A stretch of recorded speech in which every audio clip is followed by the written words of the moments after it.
Hello, hello, hello. How are we doing? How's it going? Are we good? How's it going? Is it going well? It is the middle of the week, officially the middle of the week. The week is in the middle bit. It's going. Time is passing. As it usually does. You can't stop the passage of time, much as you might wish to. And it's going, it's ticking, and here we are. You know, sometimes you do want the passes of time, sometimes you do want the passing of time, because then we get struggling with the sentence. Then we get through this game faster. No, stop. Just, I need to reset. Can someone reset me? I'd appreciate that. Squidge, how you doing? It's been so long. This has gone well, I feel. I don't think that... Can I restart the intro? Can I just hang on? How's it going? Is it going well? It's going really well, I feel. I think that nothing could go better than this stream right now, today. I think it's going really well. And everything makes perfect sense. So do I. I make perfect sense. Nothing's wrong here. We've got some more Dream Daddy. Hello. Today. Surprise. We do. Boom. We do. Etc. Hello. You're dealing with words better than me. I mean, I'm glad. I'd be concerned if you were doing worse, because then I would think that you had had some sort of anesthetic in your mouth and you couldn't speak properly, because that's just my existence. You know what it means? You know what it means? You know what it means? I don't know what it means. Why have I said that? You know what I mean. When you go for a dentist appointment and they numb your mouth and you're like, I'm never speaking again, because if I speak again, I'll just drool over everyone. I don't need to drool over everyone. I never make sense, no. No, it's true. I don't often make sense. No. Why would I make sense? You don't come here for sense. You come here for daddies. And that's what we're playing today, so... God damn it. Here we are. We'll continue our dad dating. It's gonna be so exciting. Holly! Holly! Hello. Thank you for the raid. How are we doing? How's it all going? How are we all doing? I'll have you know I'm speaking the words properly today and nothing has gone wrong so far. Imagine 59 raid, it's a Holly Valanche. Imagine 59 raid, imagine 59 raid. It's Crafty, thank you very much for the resub. 10 whole months, I appreciate that. How are we all doing? Scary, Travel Walk, Andy. How are we all? Holly, Happy, Julio, Cloak and Coffee, Steve. Hello. I hope we're all good. I hope you enjoyed the puzzles today, Holly. I very much enjoy watching you play through Rusty Lake stuff. I honestly, those point-and-click games are like the best thing. I adore them to bits. So it's very entertaining watching you play through them. Andy! Andy! What are you doing? Andy! I very much appreciate that, Andy. Thank you very, very much. That's a lot of gift subs. It's so quiet on my end. It's not quiet on your end. It's coming through at a good volume for you guys, but well, not amazing volume, but it's alright. It's just really quiet for me. You're really enjoying it. I'm glad. I'm glad. He's bloody Cajun, right? He's bloody Cajun. Oh, whoa, whoa. Oh, whoa, whoa. Oh, whoa, whoa. Expose more people to this horrendous game, I know, right? Oh my god. Hang on. There we go. We take the hot butter, mix it with the ice cream, freeze it up cool, you can see it on your screen. Put it in your microwave, make it real Granny hot Bream. like a soup or a dip. Switch called you We call it out. heat and I didn't sip. have to. Very tasty and healthy too. Granny Cream's hot butter Yay. ice cream. Holly, thank you very much I for the had Granny enough Cream. bits for Granny Vreem. Granny Room. See, even Ryan said Vreem. You know, if no one else had called you out, Brian would have called you out. And I just want to start this. All right, while everyone's here, okay, we're playing Dream Daddy today. It's a dad dating sim. It's a game. We have mixed opinions on the writing in this game.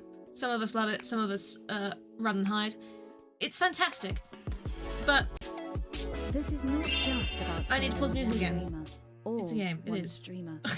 Lou, This thank you. is not just an act of compassion, it's an act of survival. We're not the first generation to know we are destroying our backs, our postures. Together, we can do something. Donating to Cold Night Chaos will go towards buying a brand new chair before it disappears forever. Is this helping? Together, Does this make you we feel like can buying a chair? save a for me? cold in need. Yeah. Just really adding to this. You're welcome. You're welcome. I am currently raising funds for a new chair. Yes, this is a thing. This is also very loud, so I'm gonna turn this down. Thank you for the bits, everyone. I appreciate this very, very much. You're all being lovely. I wanted to say that so distracting me. I'm talking about something that's absolutely genius right now. Okay. When I was starting that stream, I typed in my title today, and I sent a little message to Squidge saying that my stream title is genius today, but no one's gonna fucking get it. All right, no one's gonna get the stream title today. No one's gonna understand. And as soon as I went live, or just a couple minutes after, I had a message from her, and she got it, and it was brilliant.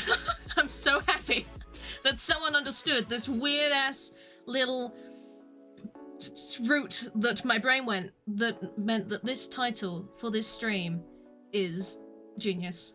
And if anyone else can get it, you too are going to be one of my favorite people. Okay. Honestly. I don't know where the mer came from there. What did I say? Did I say something weird? But it's... honestly, if anyone else goes down the same path of strange mental avenues, Holly, that's it! Holly, that's exactly it! We're going on a bear hunt, because the slang term for a certain type of gay man is a bear. Do you get it? It's a genius title!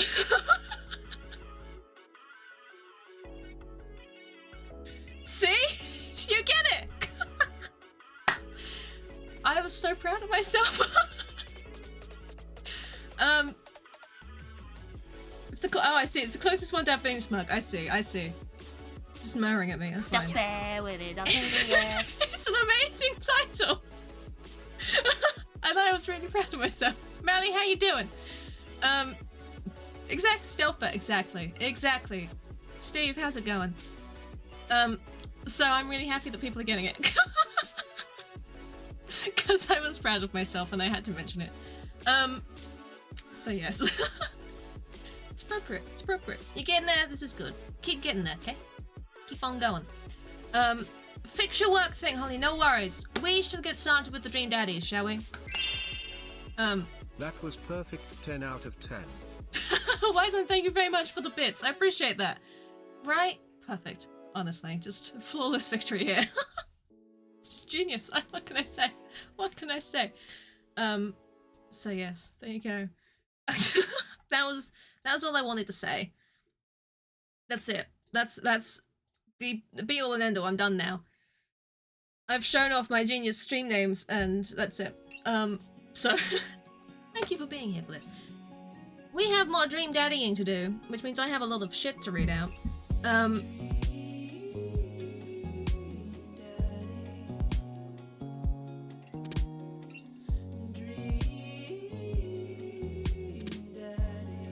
This song is gonna be stuck in your head. You have to start by dating Brian today. We haven't done his first day, have we? So yeah, we could do that. Oh god. This is the latest one, isn't it? I assume it's this one then.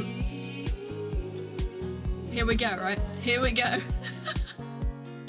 Thank you for the hype train, guys. I appreciate that. It's very kind of you. Who is gonna be your dream daddy today? Oh, we did have this message from Craig. It's me, your friend Craig, who loves sports. I have nice and smart children who are good at computers. Oh man, great to hear from you, buddy. What's up? I'm still strong. Strong. I am strong. I'm in strong. Is that the Brian? This is not the Brian, but the Brian. We can do a date with the Brian. I don't know if we need to do this first or we miss it. So I've been reading up about whey protein. You use that at all, I figure it'd help me develop a bit more muscle. Yes, I know what that is. My children are having a tea party and they wanted to invite Amanda, but we can't find her on here. You are also invited. Physical invitation to follow. Cool, I'd love to come. I'll let Amanda know. Thank you, Amanda's dad. I mean, I think we have to do this first, but then the first proper date thing we'll go on is Brian. The Brian? It could be the Brian. It could be the TTS Brian. Who knows? Coffee time. You know dads love coffee. Gonna brew myself something black as midnight on a moonless night. I put the fresh pot on and work a few word jumbles while I wait for it to brew. That's the one you mean. I got there. I got there. Hey, this one spells sorrow. Dad, ready for day? I'm ready for every day, sweetie. Gonna tackle it head on. Brian had a sordid secret. That he was a dad who dates men? Is that sorted? Is TTS gonna work today? We may never know. Huh? Also, I do enjoy Sunny's face. Exactly. This is Sunny Side Up. This is his name. Because he has egg tits. Are you ready for the thing that we're gonna do today? The thing you promised you'd do? He's come back in. Look at his face. Look at Sunny. Right there. With his egg tits. Don't you love him? He loves you. So, come now. Don't leave him hanging.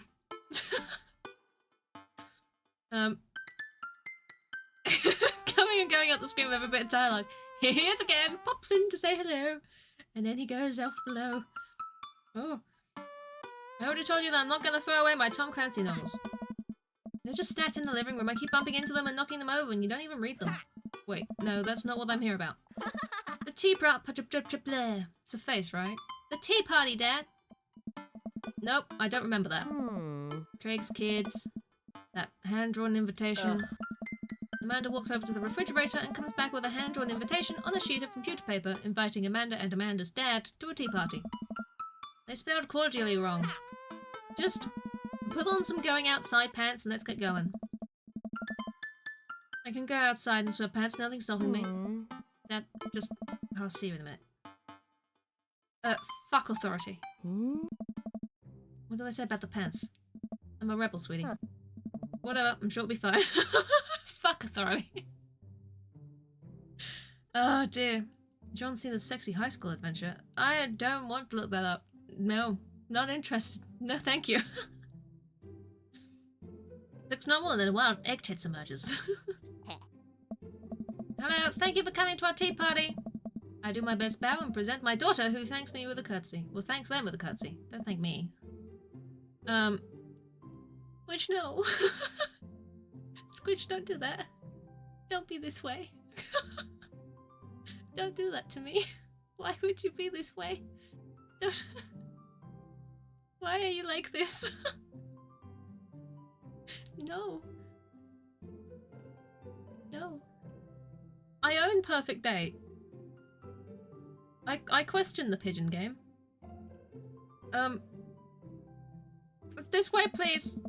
Briar and Hazel lead us to a small table with tiny chairs. Some are occupied by stuffed animals, and Matt and his daughter Carmencita are here too.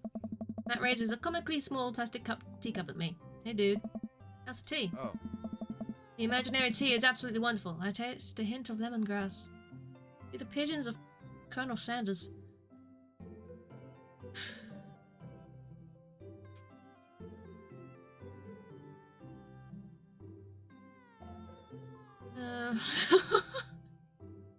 No third option.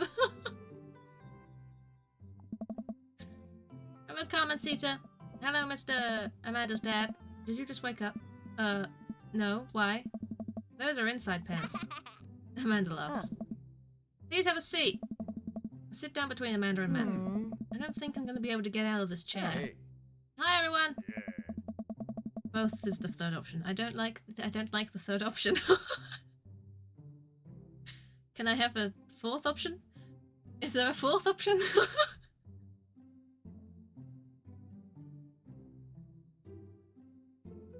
I don't know. I don't know what I'd rather. I've also noticed that Amanda has an egg pin on her jacket. I love this. Both back to back. I'm not entertained by your fourth option. This is not a good fourth option. I don't like the fourth option. I don't know. I don't want them. Oh. This is when she's got a spreadsheet of these. I tried to see both Daisy and Brian enter the backyard and take a seat next to us. Sorry we're late. Daisy made me put on my going outside pants. Amanda punches me on the shoulder. See? Oh, so you approve of cargo shorts when they're on Brian, but not when they're on me? Dad, you're embarrassing me at the tea party. This is a high-class affair. But, it's about to start. Are you enjoying this? Oh, I bet you are. It's just, what? Those two options are terrible. I mean, one's pigeons, the other's man. You know me at all? What? Thank you all for taking the time out of your busy schedule for some high tea. Now, if you'll all put on your designated tiaras, I put on my tiara. There were little tiaras sitting on everyone's plates. Well, except for Brian's. His is a softball helmet. Oh, we ran out of tiaras. I don't think this is going to fit me, but I appreciate the thought. Dad, your royalty, please, I'd like it. Whoa. Brian tries to balance the ill-fitting softball helmet on top of his head, but immediately tumbles off into the bushes.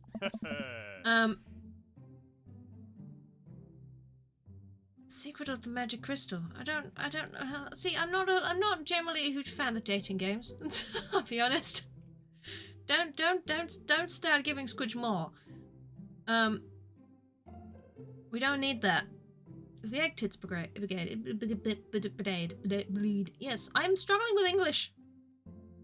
Not today, just generally. I'll get that later. Hey everybody! Craig comes out with a teapot and a tray of sandwich cookies. Dad, is the tea ready? Oh. Yeah, it's been steeping for a while now. Awesome. Oh.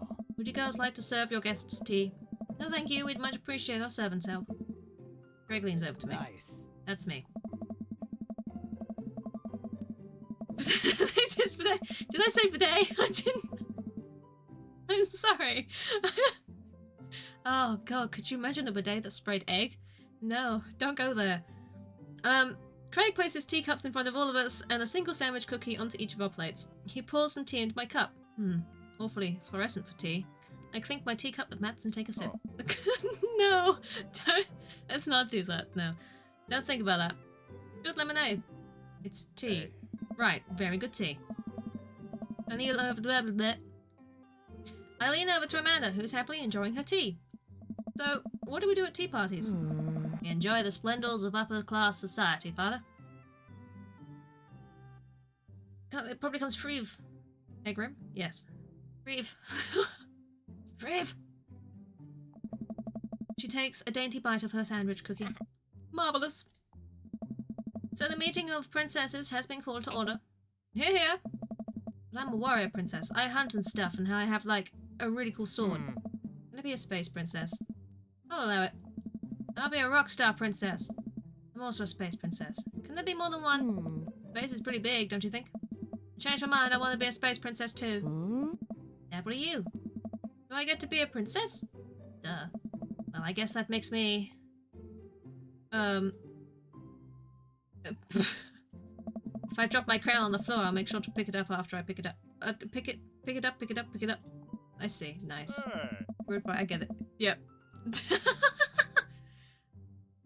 Rude boy! You gotta pick it up. I think I'll be landscaper and general contracting princess. Who's the princess reporting for duty? Hey everyone, CrossFit princess here. Now, not now, servant. If it weren't for the princess uprising, it'll be you serving me. We sip tea for a little longer, and then the girls run off to fight dinosaurs as space rockstar warrior princesses, I think. CrossFit princess is here. He is! Ada's usually still working at this point. Okay, I have two things of that sentence. One, usually. Two, does he ever stop? It was just honest questioning, you know? They grew up so fast, it was like yesterday that I was helping Amanda throw her own tea parties. Nice. Did you make you a servant too? You betcha. Carmencita made me actually brew tea for hers. Pitfalls of owning a coffee shop. Oh. Pitfall. Your custom blends are amazing. That hibiscus one you gave me a while back was choice. Oh, thanks. Hey. It's really nice the girls are all getting along. Yeah, I'm really glad we moved into this community. Oh. We are too. Amanda's been kind of a role model to them, you know? Always and occasionally. There we go. That's better. That sounds better. I hadn't even realised, and I don't know if Amanda does either, but I guess they're right. All of the girls in the neighbourhood look up to her, and she seems to go out of her way to play with them. I'm so proud of her. You better not proud dare cry at this tea party, Sonny! What a sentence! I love that sentence! It's the best sentence. I brought extra word jumbles if anyone wants to kill some time while the girls play. The day rolls on and the girls all get tuckered out. Amanda spends the whole day playing with them and taking their pictures, promising that she'll send them the best ones later. We all clean up and help put away the tea sets and tables, and then head out as Daisy and Carmencita fall asleep on their dad's shoulders. Oh. Take care, guys. Thanks for coming. Bye, Rude Boy Princess. You want dinner? Nah, I filled up on cookies. Me too, I'm tired.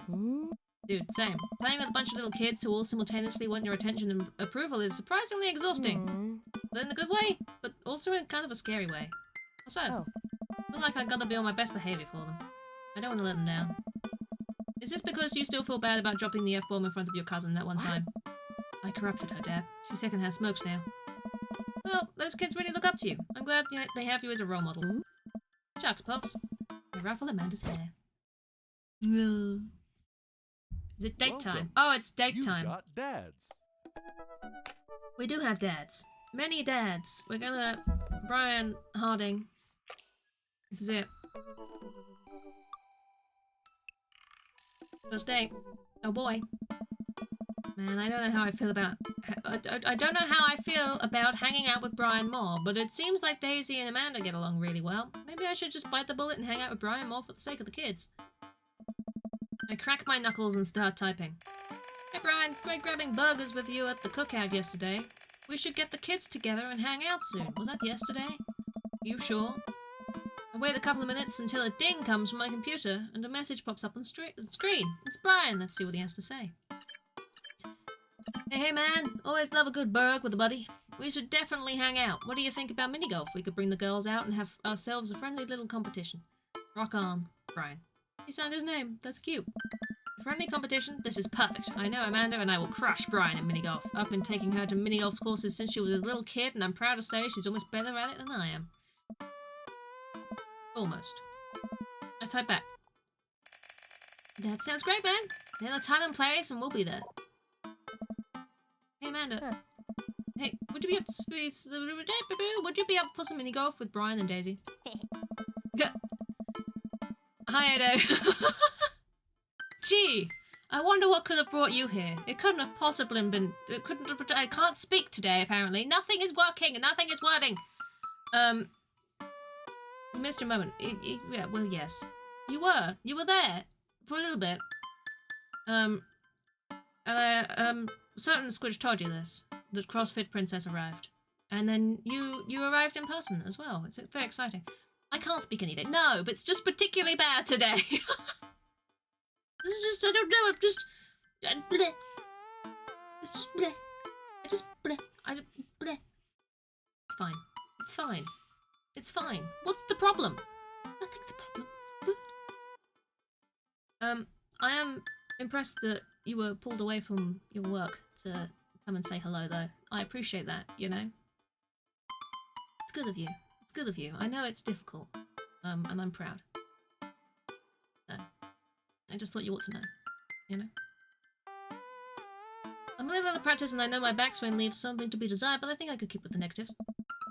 Yes! Mini golf! Let's do this. Blah blah mo blah. Yes. I mean, you're in your office. I expect nothing less. Do you ever leave? You ready for this?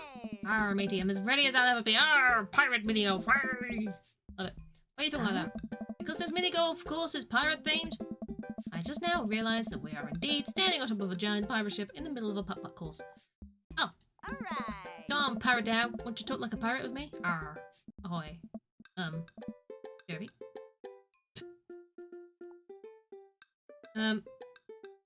Avasti. I'll make Brian and Daisy walk the plank with my superior golfing abilities. I mean, doubloon. Come on, Dad. You told me this was just gonna be some friendly competition. Friendly competition is dad code for actual competition. I need to prepare my body, mind, and soul to defeat Brian on the field of glorious battle. CrossFit Princess got the CrossFit. I mean, enjoy your CrossFit, CrossFit Princess. You should have a little name tag when you go to the gym that says CrossFit Princess, you know? Just on there. Maybe just have like an entire like shirt with us printed on it, you know?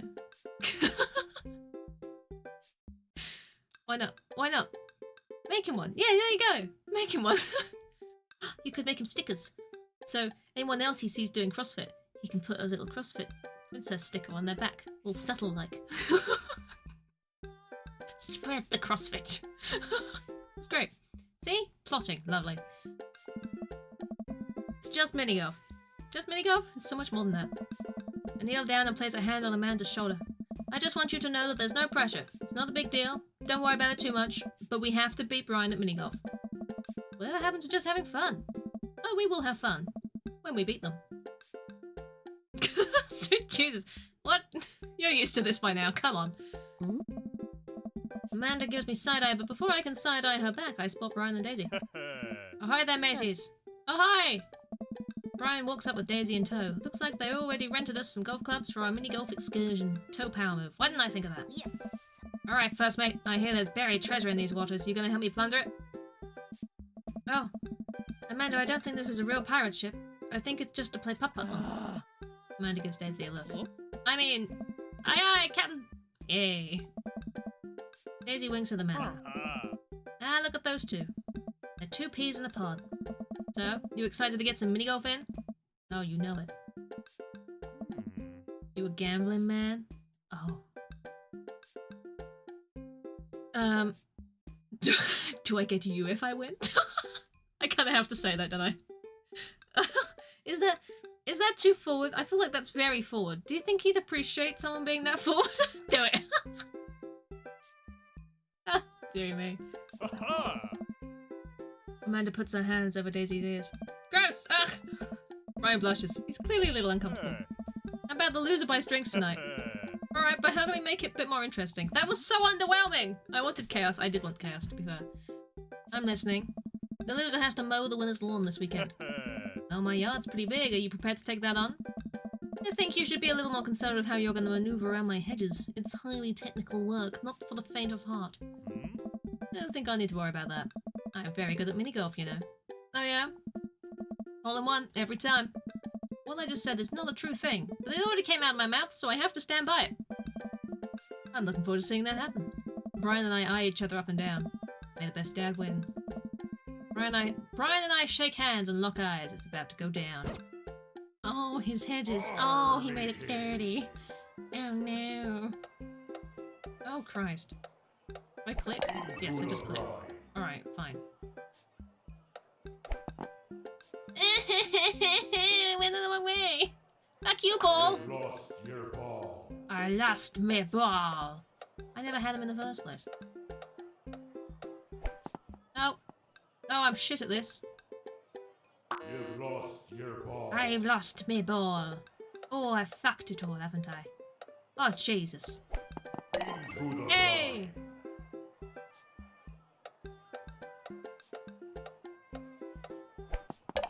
Hey! Okay.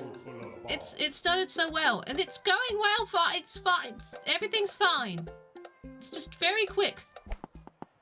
Ow, penises! Look at that! There's a ball. You've lost your ball. I've lost my ball. I've lost all my balls. I never had balls in the first place, you fool. If that went in, I'd be so happy. You've lost your ball. Oh, gonna mow his yard. Oh. I think I see what I'm supposed to do here, but I don't think it's gonna work. Nope. You've lost Is there your more ball. power if I hold the button down? Am I not just clicking? I have no idea. What's happening? I'm doing really shit! Dead men sink no huts. I still got an A. I still suck balls, but I got an A. Amanda pulls me aside while Brian and Daisy start walking to the next hole. Hey, you having a good time? I'm having a great time. I'm having a fantastic time trying to destroy Brian underfoot. Just ask because your eye is twitching. No, it's not. And I feel my left eye twitch. Amanda raises her eyebrows. We're out here to have fun, remember? It's just a game. You're right, it is just a game. A game with extremely high stakes that we are currently losing. Dad. Oh. Please, Amanda, please nail this next hole for me. I need your help now more than ever. It's really that important to you, sure. A rank though, right? See? It's fine. Amanda walks over and tees up for a particularly hard windmill hole. Windmilly hole! Gripping her club, she winds up and launches the ball into the parking lot. She looks me right in the eye and does an exaggerated shrug. Oops. Yeah. I disagree with her actions, but I appreciate her act of youthful defiance. She walks over and pats me on the back. That was for your own good. Love you, kiddo. Arr, matey. Arr, matey. We're doing this again? I didn't know there was more. Yo-ho-ho. I'm in the and a hole, full everybody. of ball. Look at me. Oh, fuck. What the fuck? Into Hey! the Oh, yes. Oh, look at that. Oh, lovely. Oh, knock it in there. Oh, fuck. Oh, that went the wrong way. Ah, shit. Dead Ah, men balls. sink no pots. Ow, penises. I feel like the game's slowing down for me, and I don't appreciate that. Why did you... Fuck! No! Why did you just... Why did you miss? I've lost my ball. Why am I missing? Ooh, ooh, ooh. Hey. Hey! In a hole full of balls. This is fucking... Thanky Plonko. There we go. Yo-ho-ho, in a hole full of balls. Thanks, Squidge. Appreciate it. Oh, Mally did it as well. Thank you, guys. You guys are great, truly.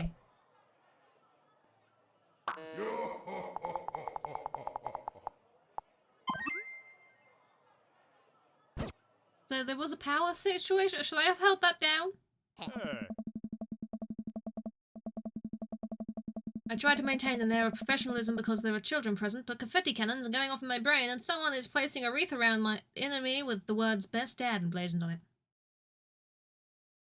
I have to track the gold, I keep shouting. What do you mean? I don't say anything weird. Man, that was some good shooting there, Sonny. I have bested you on a field of battle. Oh, he liked that. We got many of the egg planting.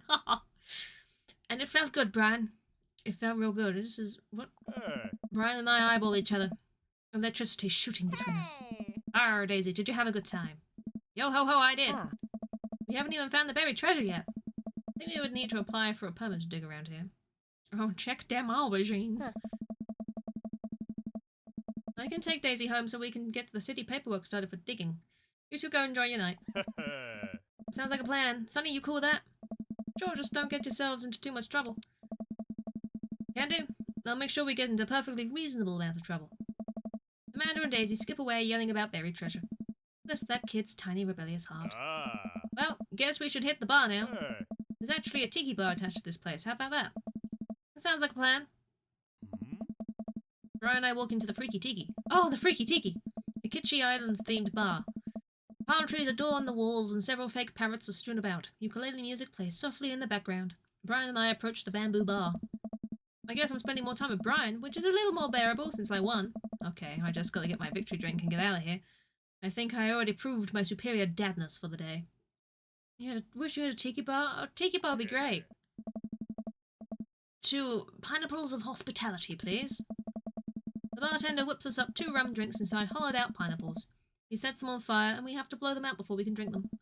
Usually I'd just like to, I don't know, drink my drinks. If you don't want yours, I'll take it. And miss out on the taste of victory? I don't think so. I take a sip of my pineapple of hospitality. Victory tastes fruity. Let's talk about lawn maintenance. I'm very particular. No electric mowers for me. I hand cut everything with scissors.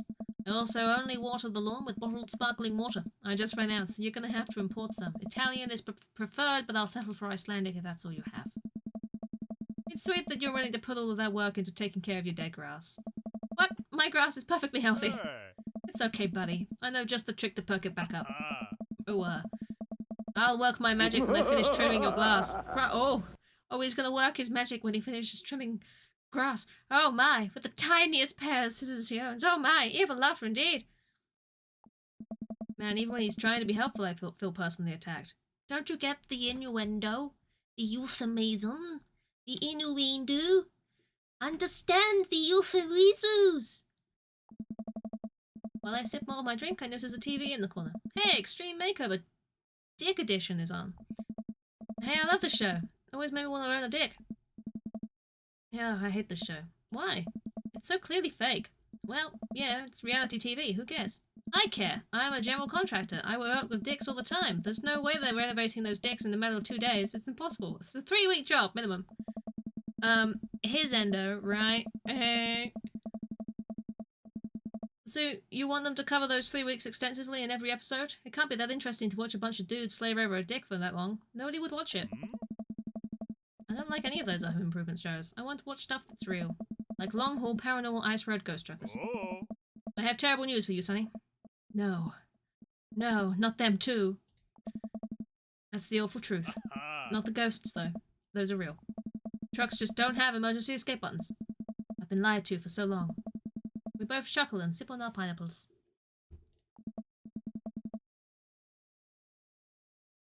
So wait, you're a general contractor? Sure am. I actually helped plan the cul-de-sac we live in. Wow, nice work. Yeah, I kinda took after the footsteps of my old man. He was a general contractor too? The best. He practically built half of this town with his bare hands. It's weird how you spend your whole life trying not to become your father and then you wake up one day and there you are. But I get to work with my hands and it pays more than enough to take care of my daughter. So it's an absolute dream job. For me, at least. Well, that's impressive. Building stuff has always been my weak point as a dad, and I've been okay with that. Until now. I must defeat him! I do have that patio furniture I haven't put together, still sitting in the garage. Okay, maybe I should cool it with the dad competition. Gotta keep it light. Ask about this door. Sure. Oh, look at the eggplants! So, Daisy seems pretty smart for her age. Yeah, she's a genius. She definitely doesn't get it from her old man, though. It's actually a little embarrassing. She beats me at Scrabble constantly. To be fair, Scrabble is really hard. I can barely make good words when I have the whole alphabet in front of me, let alone 7 letters.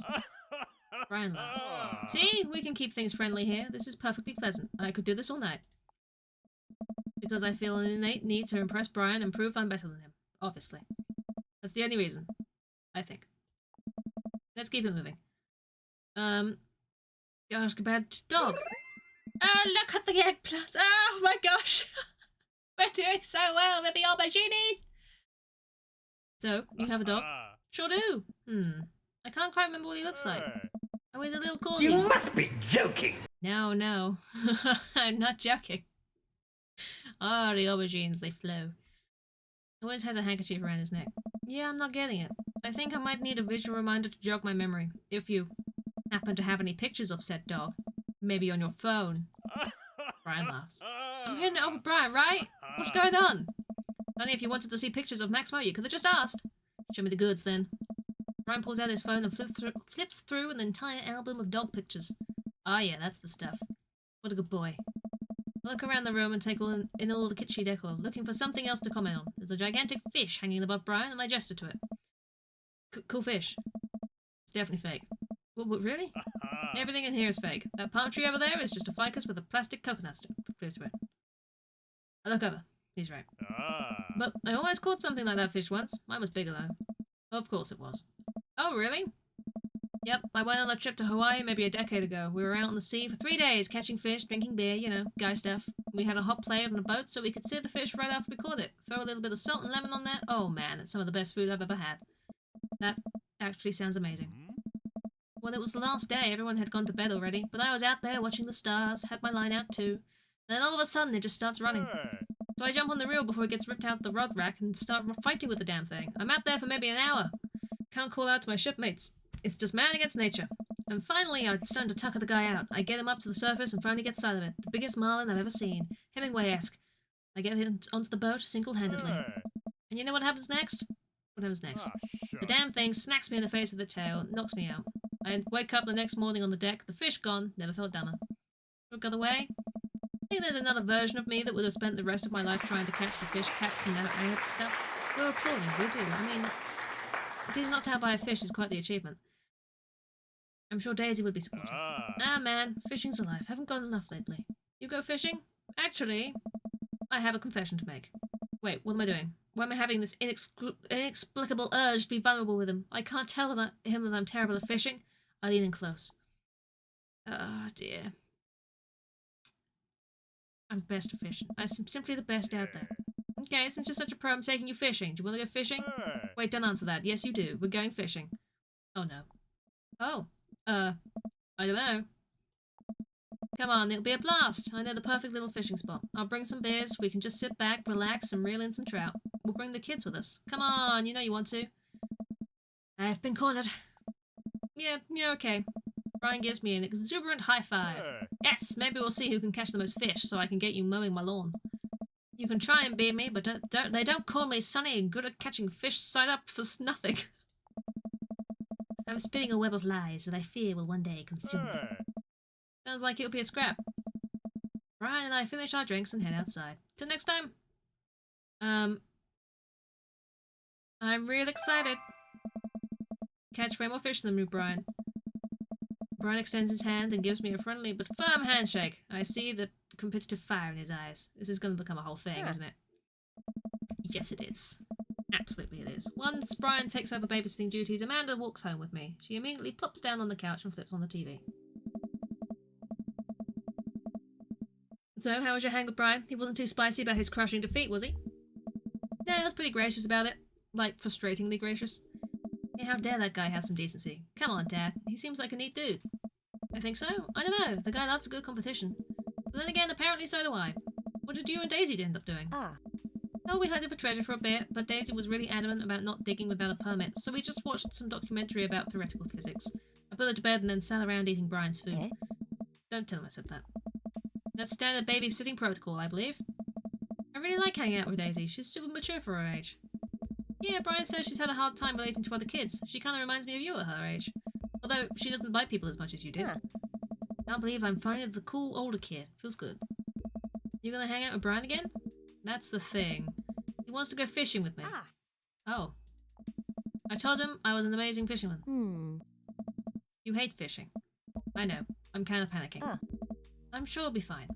All you have to do is wake up at the crack of dawn and sit silently in a boat on a lake for hours on end with no promise of a tangible reward, your only companion being the fear and doubt you harbour deep within your heart. Fishing's fun, you'll remind yourself, as the world darkens around you and you wonder if it's really you staring back at yourself in the lake's reflection or simply just the abyss. Yeah, laugh it up, Amanda, you're coming with us. It is my constitutional right to outright refuse this order. Daisy's coming too. Well, I bet I could convince Brian to bring his dog. Fine, sold, I'm in. Alright, I'm bushed. Gonna call it a night. Don't stay up too late, okay? You got it, Puffs. He's bushed. There's a lot of bush and lawn chat going on. Ah! Wasn't that good? I didn't do very well with pirate. The pirate was Couldn't have kind done of... it better myself. The pirate was terrible. I'm embarrassed by my pirate. But otherwise, the rest of this, brilliant. It's alright. That's alright. Welcome. You've got Dad. I enjoy that the achievement for going on 3 dates with Brian is called Soft Boy. Soft Boy. Hey, are you up to anything tonight? Hugo and I were planning to go to the art walk downtown, and were wondering if you would care to accompany us. I would normally write a letter longhand, but I've run out of distressed parchment paper. Whoa, why can't I see Damien and Hugo's chat? Am I a hacker? I don't have a hacker alias. The feds are gonna bust down my door any minute now. I've got to destroy this computer. Sonny, this is a group chat. Well, thank God. Do either of you guys know how to destroy a computer? You can run Derek's boot and nuke from a startup flash drive, but once you've done that, it's probably best to physically destroy the platters altogether. The Victorians were well versed in information security. Sonny, do you want to go see some art or not? Art is good. Let's go see art. See that art. Wine and cheese. And bums. Wine and cheese time! Damien and Hugo invited me to the monthly art walk in downtown Maple Bay. I've never really been to one of these before, so I'm not quite sure what I'm in for. I think I'm here a bit early. Oh. I don't see Damien or Hugo around anywhere, and I feel just a little uncomfortable standing among all these fancy art people. You had me a cheese. Is that a glowing bat behind you on my wall? It is! I have this side. It's a glowing bat light. A friend of mine got that for me. And it had to be a decoration in the back of my streams. It just had to be, you know? Where else would I put it? Sonny. Turn around. It's Joseph. Joseph, what are you doing here? Oh. Joseph scoffs at me. What am I doing here? How could you ask me that? I'm obviously a huge art... Oh. Appreciatist?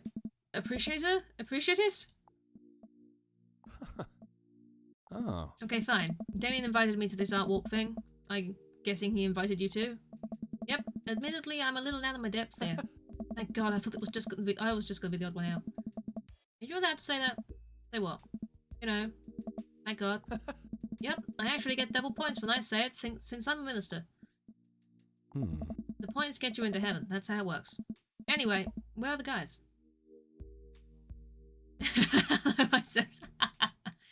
You do have them. I look and spot Damien and Hugo and Damien, who just seem to have arrived at the gallery. Good eve. Oh. Evening, friends. Who's ready for some art? I have no idea what I'm in for. Same. Oh.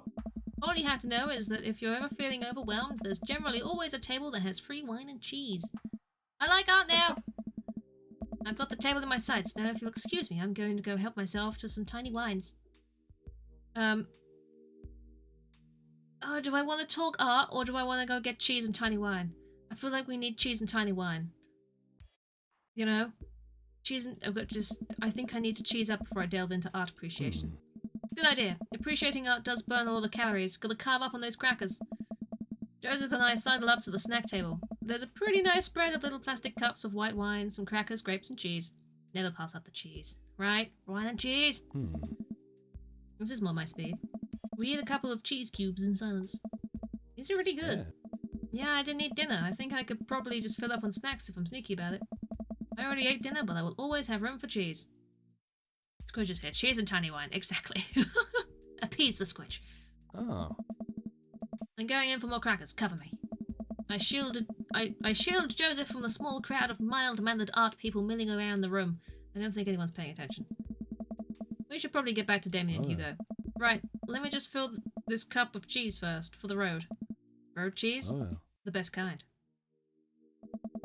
We leave the first gallery and walk a few minutes before we reach another one. This gallery is a bit more crowded. Huge paintings of... I'm not even sure. Hang on the walls. Oh jeez. What am I looking at here? This is abstract art. I think the most important question is, what does this art mean to you? I stare at the painting, concentrating as hard as I can on its meaning. It's a butt. It's always room for cheese. Butts! Oh. Everyone else stares at the painting. Yep, it's definitely a butt. Right. Oh. While a valid assessment, I feel like the artist was trying to make a different statement. Probably how much you like butts. You are a servant of the Lord. We're all God's creatures, even butts. Oh. Comparing this piece to the artist's body of work, I'm pretty sure this represents the sense of isolation he feels creating traditional abstract artwork in a field that's rapidly moving towards digitization. Wow, how'd you figure that? Oh. That's what it says on the placard. Oh. Yeah. Let's look at a few more of these. Butts. This is your favourite bit of the game. The wine and cheese and butts. Of course it was your favourite bit of the game, Squish. You don't have to tell us that. We know. We understand.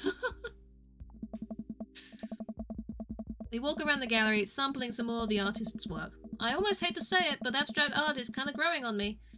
It's interesting that the artist chooses not to let their work be defined by... what's the word? Realism? Realism. It will always pass up on cheese, and then you give the cheese to Squidge. This is how it works.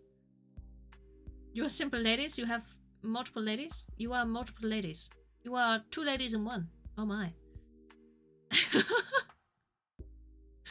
As we're looking at one of the paintings, a patron scoffs loudly. Psh, I could do that. Excuse me? Hugo, not here. That was loud. Damien. Chill beans.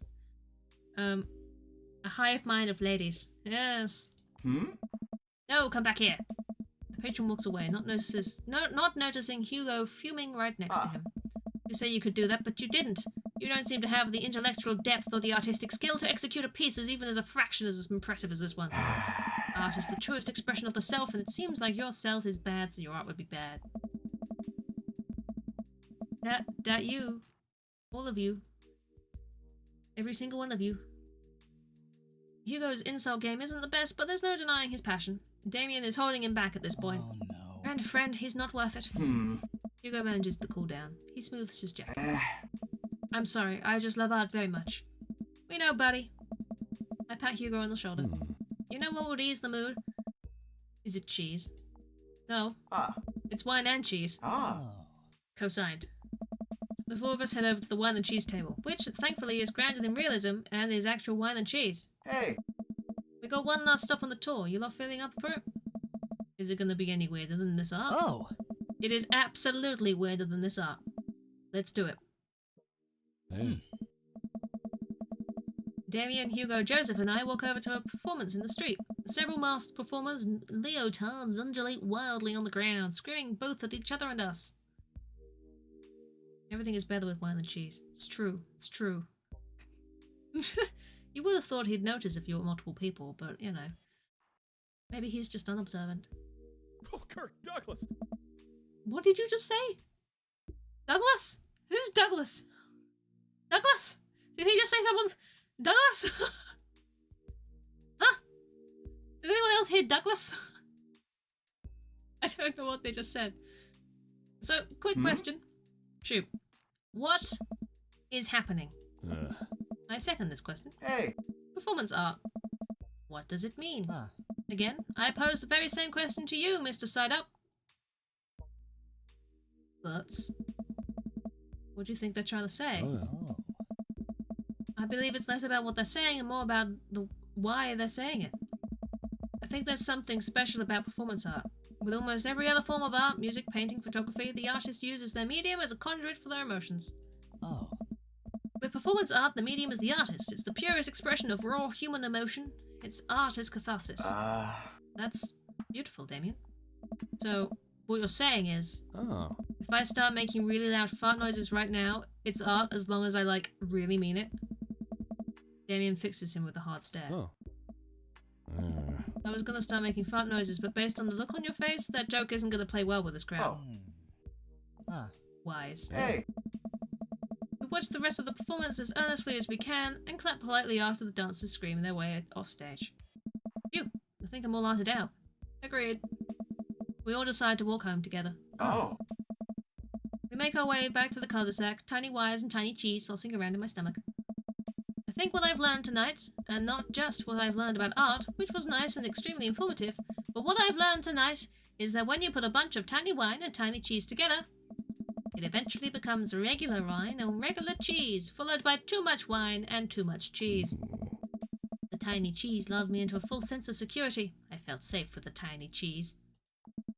Wax wings too close to the sun. Cheese wings? Those would melt in the sun too, and I feel like it's more appropriate imagery. Plus, it'd be delicious. A nice Emmentaler, possibly. Hey, if you guys were painters, what would you paint? I actually dabble in oils. I mostly paint landscapes. I'm not very good, but it's a nice way to pass the time. I think I would focus on personal portraits of people in unique professions. Like, for example, lucadors. Too much cheese, not possible, right? Well, for me. Well, no. I think I'd paint boats. Seascapes, maybe some lighthouses, mostly boats. Really? Yeah, I'm surprised you're choosing boats in favor of a long history of religious imagery and artwork. What? Boats are cool. What about you, Sonny?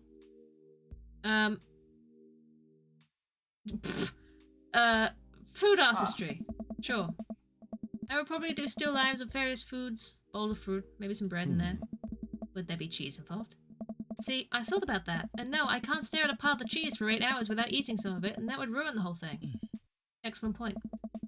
You finally get to the cul-de-sac. Alright, boys, good up. Good up. Agreed. See you guys around? Whether you want to or not, we're all neighbors after all. I head inside to deal with my inevitable cheese over. Inevitable. Welcome. You've got dads. You've got dads. We've done Joseph, Hugo, and Brian now. Who are we gonna do next? Oh my gosh. Drinking water is good for the soul, you know. Damien? We can do Damien. Damien! Datus! Datus, damn it, Datus! Damien seemed really interesting. A little odd, but interesting. I think I should hang out with him to get to know him a little better. I navigate to Damien's dad book page and type out the message. Hey dude, you seem cool. We should hang out sometime. I sit there for a minute before I see that Damien's typing. But then he keeps typing. And typing. Man, is this guy writing a novel? I leave the computer to make some coffee. And he's still typing. I sip my coffee and the computer finally dings. Sonny, I must confess my excitement to be receiving your kind letter, for, as you see, I do find myself available to enjoy your company. I must ask your forgiveness, however, as I believe our first meeting did not paint me in as gentlemanly a manner as I would have liked. Oh, whoa, there's more. I would be highly flattered to enjoy your companionship at my residence for an afternoon tea and stroll around my garden, should it please you. Till then, adieu. Yours, humbled, D. Bloodmuch. I stare at the screen and reread the letter several more times. Hey, Amanda, can you help me with something? Dad, for the last time, I'm not popping up back pimples. No, can you interpret this for me? I turn the computer to Amanda and she squints at Damien's message. I just don't understand NetSpeak. Like, is this how you kids communicate with each other now? Yeah. Oh, totally, this is the whole new thing. See, Dad, kids got over saying lol and LMAO and whatever, and decided that they needed to do was bring it back to the 1800s. So what do I do? Here's your pen and quill. What? Did you forget to unpack the pen and quill? Dad, how will we address the nobleman in regards to your upcoming debutante ball? Okay, now I know you're messing with me. Father, without a proper chaperone, you'll never end up with a suitor worthy of our land. Or our dowry. Or... So you read Pride and Prejudice for school one time and now you're reciting things you know about it back to me, aren't you? Like, the first 5 pages, and then I read a review of the movie. Still gonna be, though. Great. So what do I say to Damien? I got this. Amanda reaches over and types on the keyboard. Sure thing, dude. Regards. Sonny. Amanda hits send and smiles at me. Well, I suppose that's that. Ooh, spooky. I make the short walk over to Damien's house. Well, I guess you can't really call it a house. It's more of a manor, estate. The Gothic architecture looms above the other homes in the cul-de-sac. I walk past a couple of gargoyles guarding the front door and look around for a doorbell. There doesn't seem to be one. I pull the large, ornately carved bat's head door knocker back and the hollow sound echoes throughout the house as I strike it against the door. I wait several moments before the door slowly creaks open. It's a little creepy, but I enter the home and take a few steps into the foyer. Noting the oil portraits, who I assume are dead relatives hanging in the wall. Hanging in the wall? No, don't have your dead relatives hanging in walls. On the walls. Don't have them on the walls either, but the paintings of them. That's a dog. As I'm admiring them, the front door slams shut behind me. Hello? Silence. I know a lamp in the corner flickers dimly, casting ominous shadows against the wall. Why do I feel like all the people in these paintings are staring straight at me? Why is it so cold in here? Where's Damien? Well observed. Why, thank you. I do pride myself on my dog observations. Sonny, pleasure to have you in my home. I look up and see Damien standing at the top of a majestic staircase with a walk-in candle holder. What's with the door slamming shut? Oh, sorry, there was a draft. And the door creaking open when I knocked. Oh. I accidentally left the door unlocked. And the creepy oil paintings? I like oil paintings. Right. Right. Please, let me show you around. Okay. Damien leads me around his house, showcasing his parlor, sitting room, auxiliary sitting room, and the parlor again for some reason. Oh. This is one of the older homes on the block, yes, but no one near as old as the architecture might suggest. Though, through extensive... fucking words, fuck me. Through extensive... Through extensive renovations, I have been able to craft a residence that is both historically accurate to the Victorian period and equipped with the amenities of any modern dwelling. Your relative looks like a dog. It does. We walk past a door covered in bumper stickers, caution tape, and a black parade poster. Did they listen to My Chemical Romance in the Victorian era? That's my son's room. You know how the rebellious teenage years are. Onward, onward, there's more to see. We reach a door at the end of the hall that Damien opens with a flourish. And this is the library. Sunlight streams in from floor to ceiling arched windows. The walls are lined with packed bookshelves, and even more books are scattered over the period-appropriate furniture. Damien is clearly really proud of this room. I want to look at the butterflies. I walk up to the glass display of pinned bugs on the wall. It's pretty impressive. Nice bugs.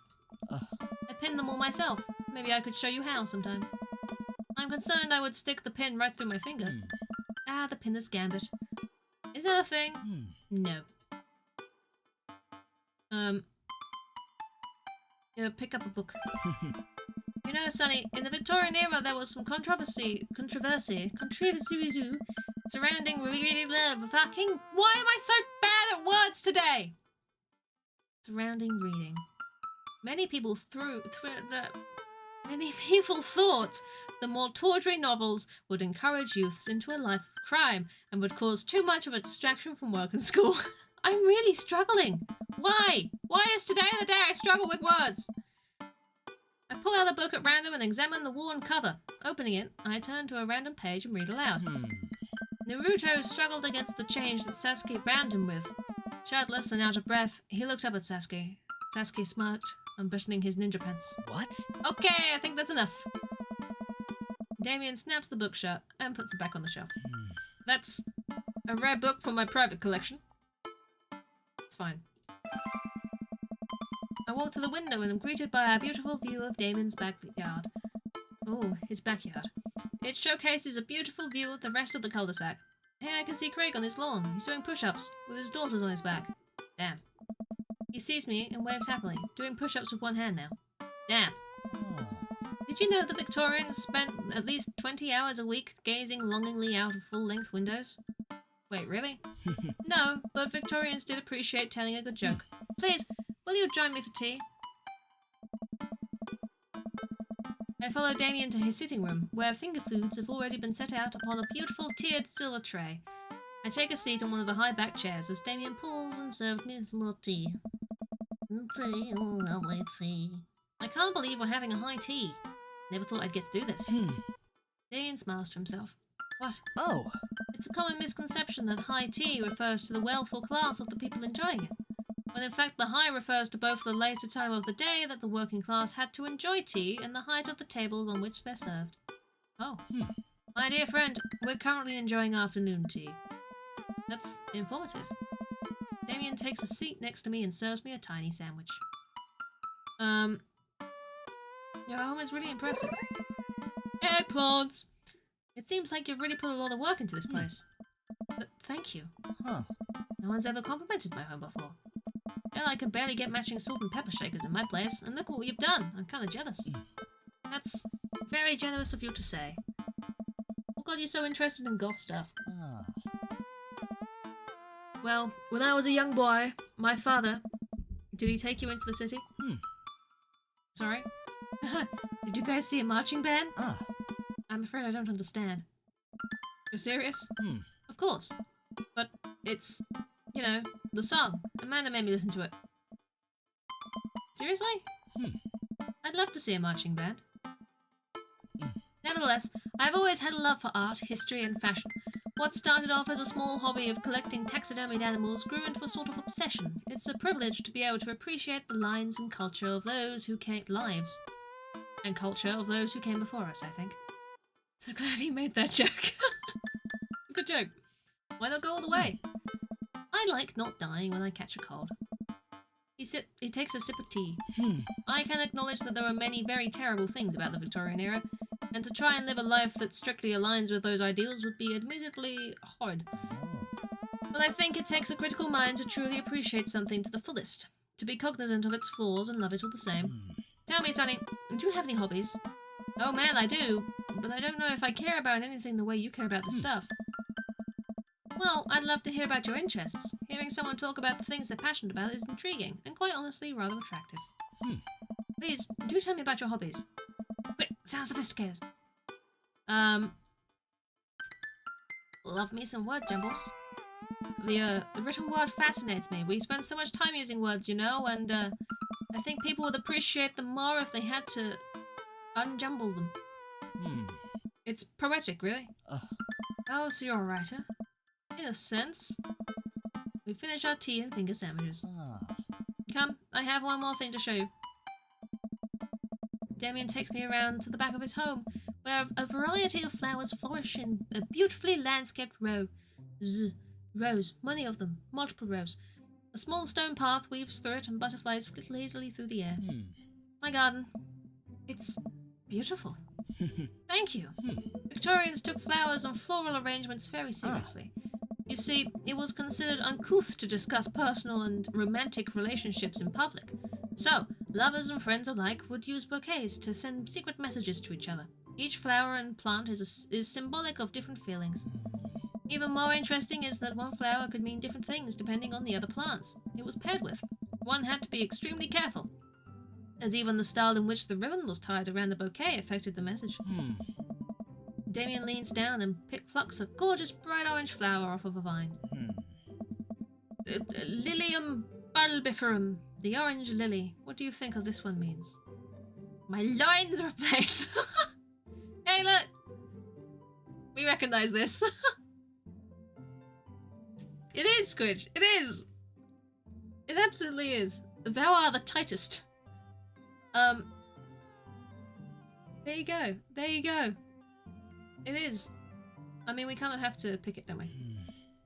No. The orange lily is actually symbolic of pure hatred. Well, and that's precisely why floral arrangement is so challenging. What's your favorite type of flower? Honeysuckle, because it's got the word suck in it. They smell really good. And then you can eat the tiniest little drop of nectar when you pull the stem out. I'll have to remember that when I put together a bouquet for you. You would put together a bouquet for me? No one's ever given me a bouquet before. I follow Damien down the footpath and admire more of his beautiful flowers. Suddenly, a phone rings. Oh, Sonny, will you excuse me? I must take this. He pulls a cell phone out of his pocket. I'm a little surprised it's not a rotary phone. He can't pull that out of his pocket. Go for it. Damien smiles and walks back to the house. I take a deep breath and enjoy the heavily perfumed air. What a lovely yard. This makes me wish I had put a little more effort into that garden Amanda and I tried to start one time. Our watermelons grew to the size of cherry tomatoes and then immediately died. Oh hey, a gargoyle. Oh no, I knocked the gargoyle! Oh no. Fix that garg. Fix that garg! Oh god. Oh god. That's a head. That's his head. Other way. No. Wait. What's this? No. What's this? This? No. What am I doing? What am I doing? Is this not it? Is this not it? Is it this? Is this it? What am I doing? This, there, this. Let's sit down. Goal. Goal! Hey, legendary! Okay, great, thanks.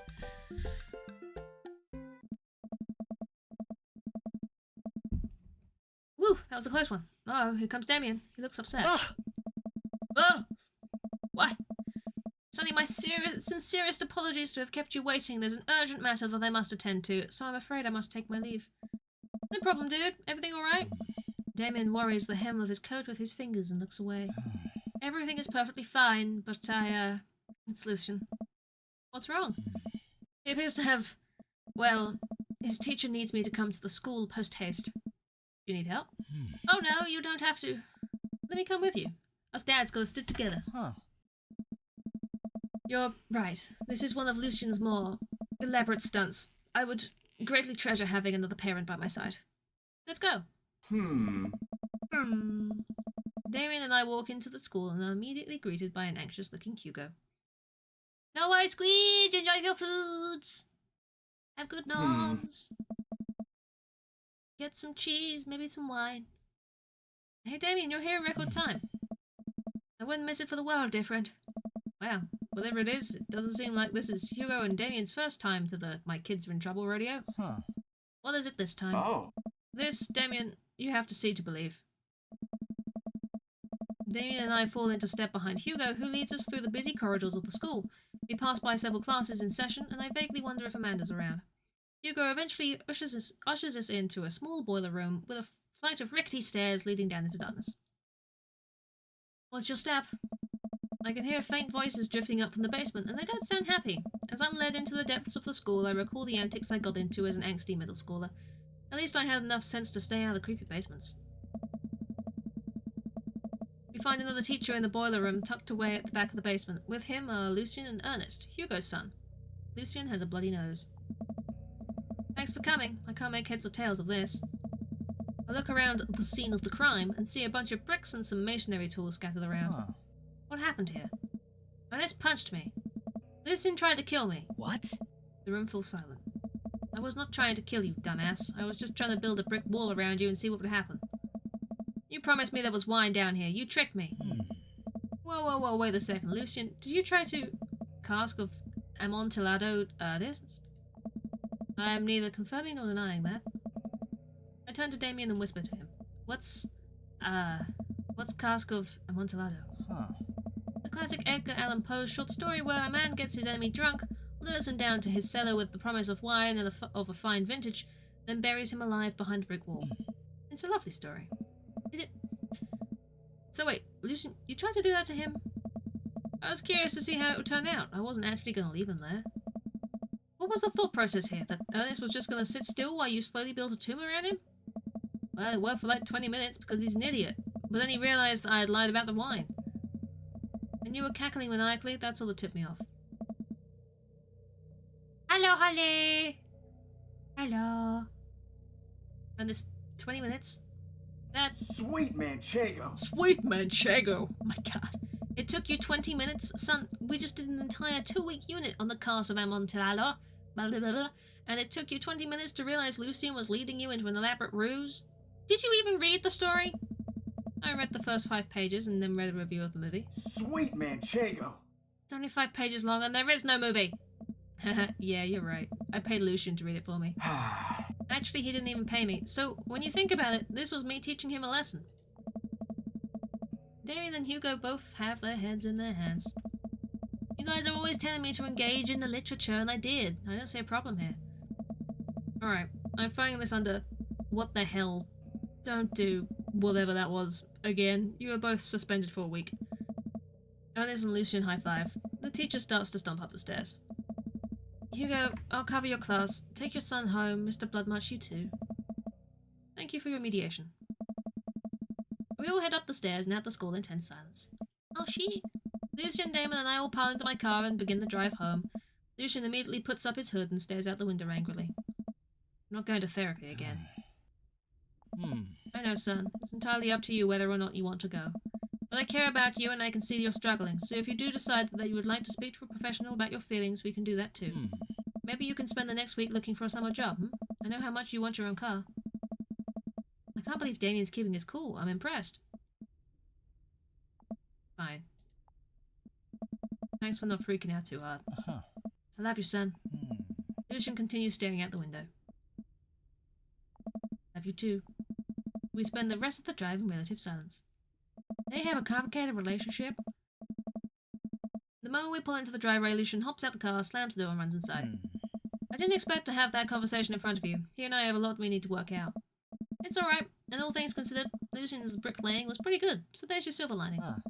There is that, yes. I admire how you handled that.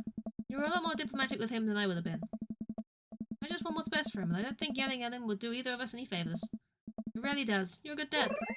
See you around soon? Oh, look at the eggplants. Aubergine. Oh.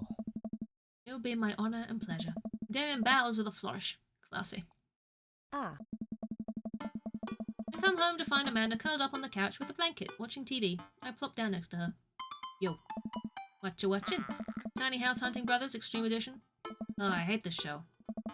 The couple on screen bickers back and forth while standing in an extremely small house made out of recycled bottles. The tiny house hunting brothers watch them with bemused expressions, both of their heads touching the low ceiling. I told you I wanted the 2-bed, 2-bath, shabby chic cottage. This house doesn't even have a bathroom. Have I dadded all the dads yet? I'm not. How dare you call me an eggy wrong'un? How dare you?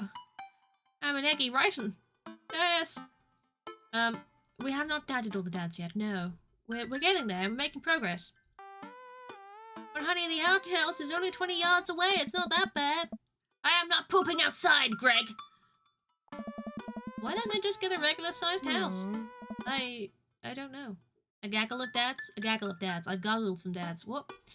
How'd an afternoon tea go? It got strange. We had to go to the school to pick up Lucian since he tried to... He lured Ernest down into the cellar with a promise of fine vintage and then tried to brick him into the wall, right? How did you know that? Has everyone read the story except for me? Lucian livestreamed the entire thing. What's a collective chord? I have no idea. I absolutely have no idea. I'm trying to think of a word beginning with D that I can put in front of dads. A dandy of dads. a dugout of dads? A diddle of dads. Don't diddle a dad. Not unless he wants it. I don't know. This entire day is beyond me. But otherwise, it was a fun day. That Damien guy's a character, but he's really good company. And a surprisingly diplomatic dad. Diplomatic dad? No. If you ever meet anyone who keeps popping up like that when you're trying to talk to them, you'll lose it. It's great. I love it. I dig his style. You know what? Me too. Yeah, Sonny. Thanks, Andy. Oh, we got a good fang. My word. I'm sensing a romance between us. Oh, are you? Chemical romance. What? That's a band? That is a band, yeah. That is a band. Good job. Well done. Welcome. You've got dads. Brilliant. Greg! What do you want? A dangle of dads. Yes, that's a good one.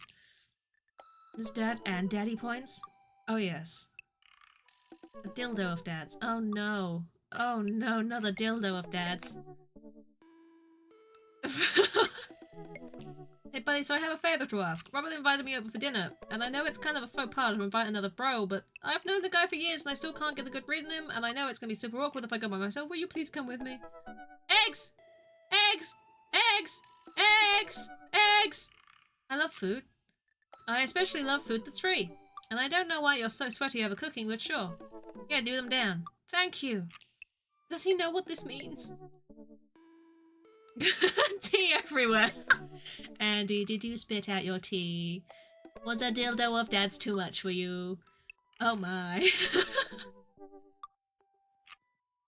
I really hope that's a sweat of relief. Eat that dinner!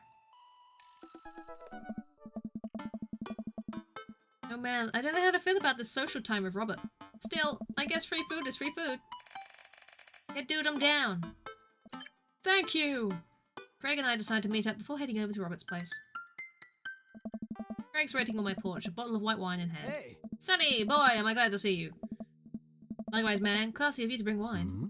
Oh, it's not wine. It's sparkling apple cider. Robert literally has a wine cellar, so I think he's good. Wow. Or at least I think he has a wine cellar. I'm genuinely unsure if he was telling the truth or not. I can never tell with him. Thank God it's just not just me. I never know.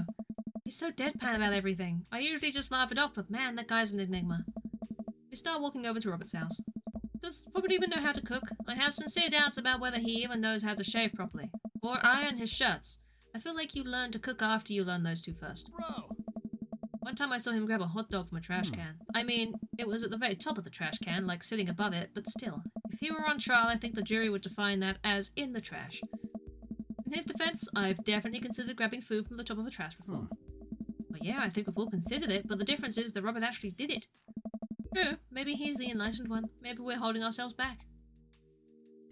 Dildo Daddy's probably the sequel to this game. That's the explicit version of this game. We arrive at Robert's house and ring the doorbell, but the doorbell won't chime. Must be broken. Craig knocks on the door a few times. Woof. Since when does Robert have a dog? I don't know, that's weird. I can hear Robert just inside. 1 second! This is uncharted territory, Sonny. What if he's the one making the barking noises and there is no dog?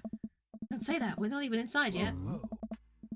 Finally, the door opens. Robert looks pretty stunned to see me and quickly adjusts his posture to try and hide it. This is gonna be weird, isn't it? Sonny, didn't know you'd be tagging along. Did Craig not tell Robert I was coming? Come on, Craig. I can leave if there's not... No, it's fine. Come on in. Wipe your feet. We enter Robert's living room, which is a lot more inviting than I remember it being. Oh yeah, because we've been here before. Make yourselves at home. We can still hear barking from the other room. I didn't know you have a dog, Robert. Oh yeah, that's Betsy. Have to put her up when guests are over. She'll calm down in a bit. What kind of dog is she? Pitbull. Rescued her from a dogfighting ring a few years back. She hates strangers. If I let her out right now, I would probably have to take you both to the ER. Craig and I make eye contact. He raises an eyebrow at me. Oh. Okay. But, I gotta go finish dinner. Made ossobuco. What's that? Robert leaves the room, presumably to go to the kitchen. Craig leans in and whispers, the dog fighting thing real or was he kidding? I don't know. Bro! What's ossobuco? I don't know. Did he make up that word? Until I have ossobuco in front of me, I can only assume so. Robert Daddy Jr. Oh, I love that. We sit in silence for a second, taking in Robert's living room.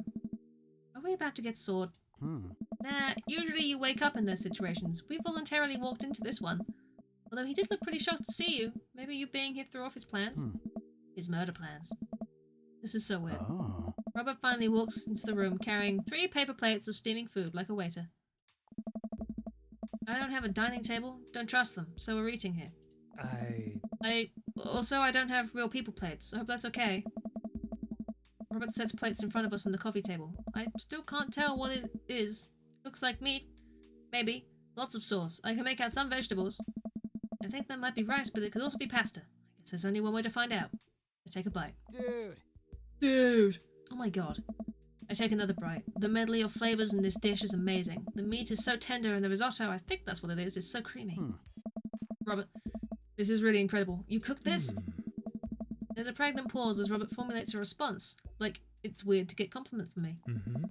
I fished it out of a dumpster behind a restaurant. Or, at least I think it was a restaurant. Can you believe people just throw this stuff away? I almost gag. I look over at Craig, who looks wary but still has his mouth full. He gives Robert a thumbs up. Glad you like it. Where did you learn to cook like this? We went to the restaurant in Spain for a hot sec. He messing with us. I decided to play along. He lived in Spain. After I dropped out of college, I went backpacking through Europe, crashing on couches, sleeping in hostels, wherever. Totally broke. Worked a couple of odd jobs wherever I could to scrape together some cash. One night, I'm eating dinner at this little restaurant just outside of Madrid. I go to pay and realize I spent the last of my money on booze the night before. No worries, Andy! Enjoy foods! It'll be lovely. The stream will be wonderful. I don't know what you mean. Hey. I'm in the middle of ditching when the manager catches me and puts me to work in the kitchen. Long story short, they ended up liking me so much they offered me a job. Why not, right? I started living with some distant relatives on my mom's side. Over the course of 2 years, I worked my way up from busboy to sous chef. Learned a lot. Greg and I wait for the punchline.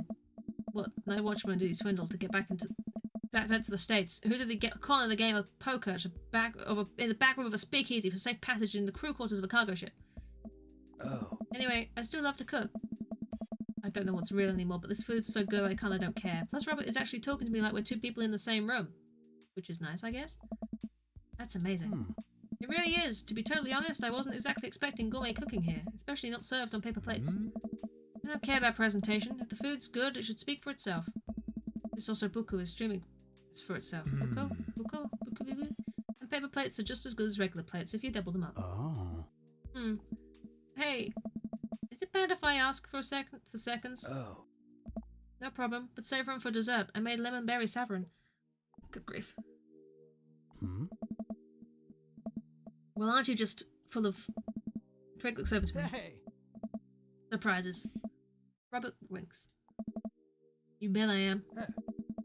You can come over for dinner anytime. Greg. I'm gonna go get seconds. Me too! After consuming way more ossobuco than my body count could handle, and really ensuring a later food coma with a generous serving of whatever Saffron was, Craig and I decided to head out. Oh.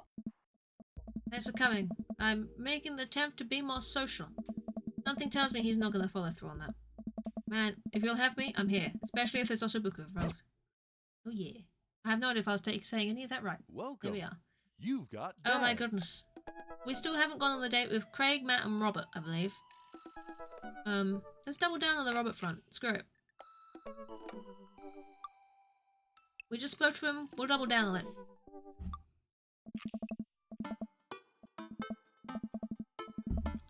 Robert was pretty nice. A little odd, but nice, and ruggedly handsome.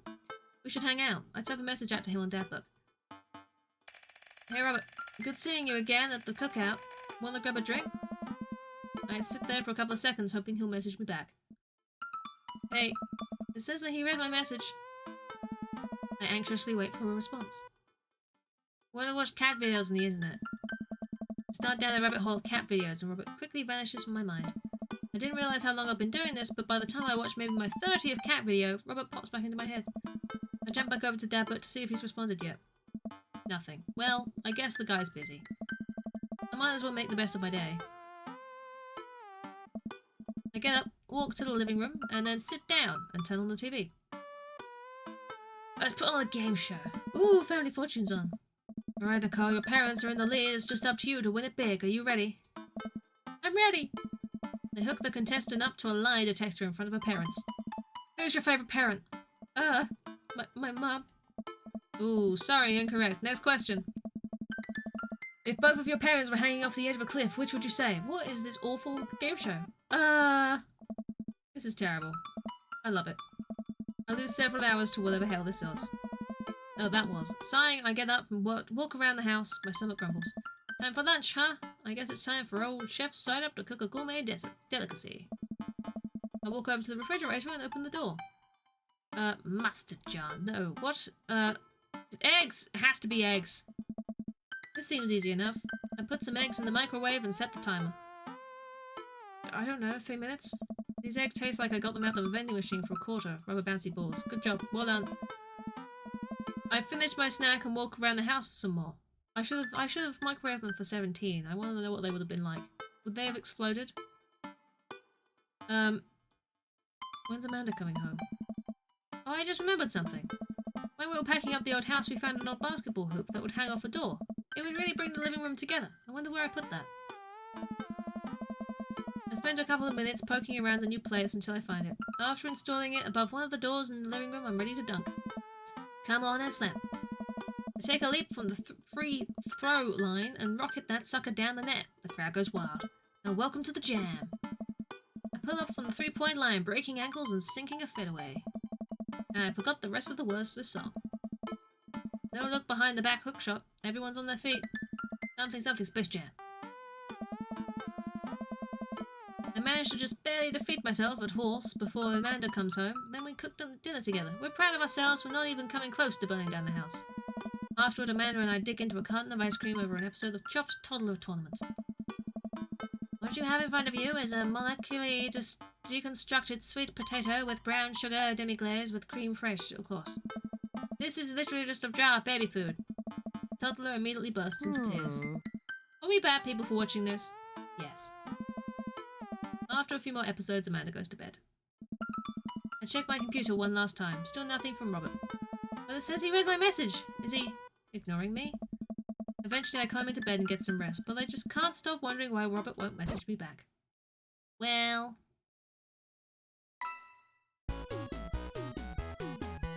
That went great. Woohoo! Yep, definitely.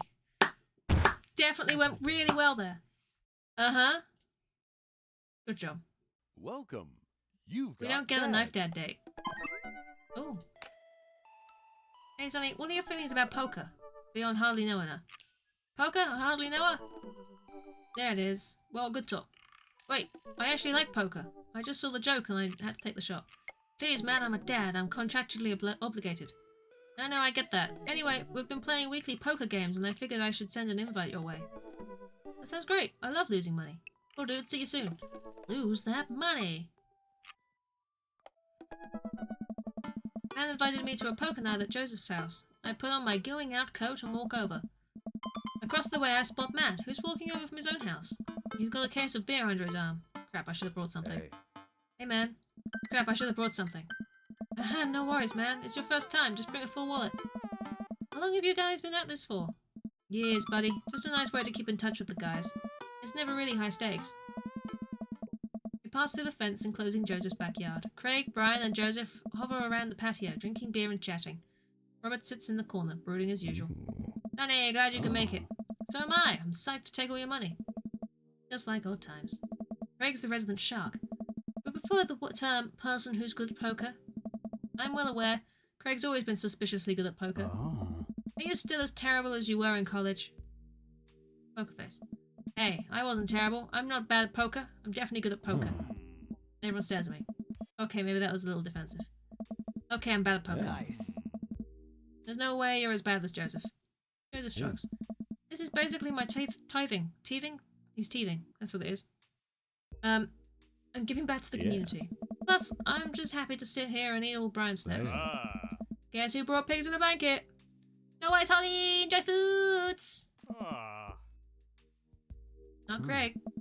Hey, my chia seed and granola energy balls are just as delicious. Energy balls! Everybody laughs. Let's just get the game going. We all take a seat at the table and Matt starts dealing cards. The first couple of rounds go by easily as I'm getting the hang of things. But it's obvious that Craig is running the show here. Craig, how did you get so good at this? Pretty easy, you just start getting a feel for everybody's tail, like Matt will scratch his ear. Hey, Brian adjusts his pants when he's trying to lie. Now wait a second. And I think you just loudly announce to the whole room when you have a good hand. Yep, that's me. What's Joseph's tail? Everything, literally everything. That man is an open book. He couldn't lie if he tried. Well, at least I have God on my side. You can't even say that with a straight face. What about Robert?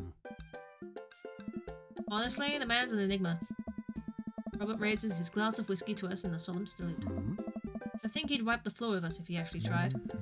I'm just here because I enjoy the company. Robert pulls out his phone and stares at it. Robert, is that the phone? Yeah? What? Are you a drug dealer now? Yeah, what do you need? Horse? Speed? Johnny's? I can get you the street stuff easy, but if you're looking for something exotic or designer, maybe that's 72 hours and a favor called. Maybe I won't need you today, maybe I won't need you tomorrow, but someday. Oh, I think I'm good. Right. But still, if you got the coin, I got the goods. I dropped my phone in the toilet and this is a backup until I can get it replaced under warranty. Everyone murmurs their sympathies. We've all been there. We go back to playing. I really gotta stop eating these pigs in blankets. Pigs in the blankets? Pigs in blankets? I don't know. They're very good. But I think there might be cheese in them. I don't know if I got enough to raise you on this round. You can always bet your firstborn. Hey. You think you can handle another one? Be my guest. Brown, Hazel, or a handful, to say the least. Buddy, if you think 3 kids is a handful, try 4. I'm operating at 100% dad capacity at all times. Actually, it's technically 5. Christine saw a commercial for one of those dolls that poop and wouldn't stop asking for it. We ended up getting it for her birthday, but she's so grossed out by the fake baby poop that she makes me change its diapers. So now I'm changing the real baby and the fake baby. There's just a lot of poop in my household right now. Daisy got one of those a while back. One night I walked in on her after she had tried to take the doll apart to see how the poop mechanism worked, and then she couldn't put it back together and started crying. Poop everywhere. Fake poop, but still. That reminds me of... Wait, do we all have poop doll stories? Everyone nods in agreement. Guys, I really don't need any more poop in my life than there is already. Can we just get back to poker and not talk about poop? Matt deals another hand, and we quickly forget about the poop. We run out of pigs and blankets, so we switch over to Craig's healthy snack food. It actually isn't terrible. These kale chips are phenomenal. We should sell these at the coffee shop. My own recipe. I'd be happy to give it to you guys. I can see it now. Pierce the Kale chips. Pierce the Veil is a popular post-hardcore screamo band even, out of San Diego. We all look at Matt, confused. It's maybe not any of your wheelhouses. How's the shop nowadays? Busy as ever. I'm toying with the idea of hiring on another person to work the counter, but I haven't found a good candidate.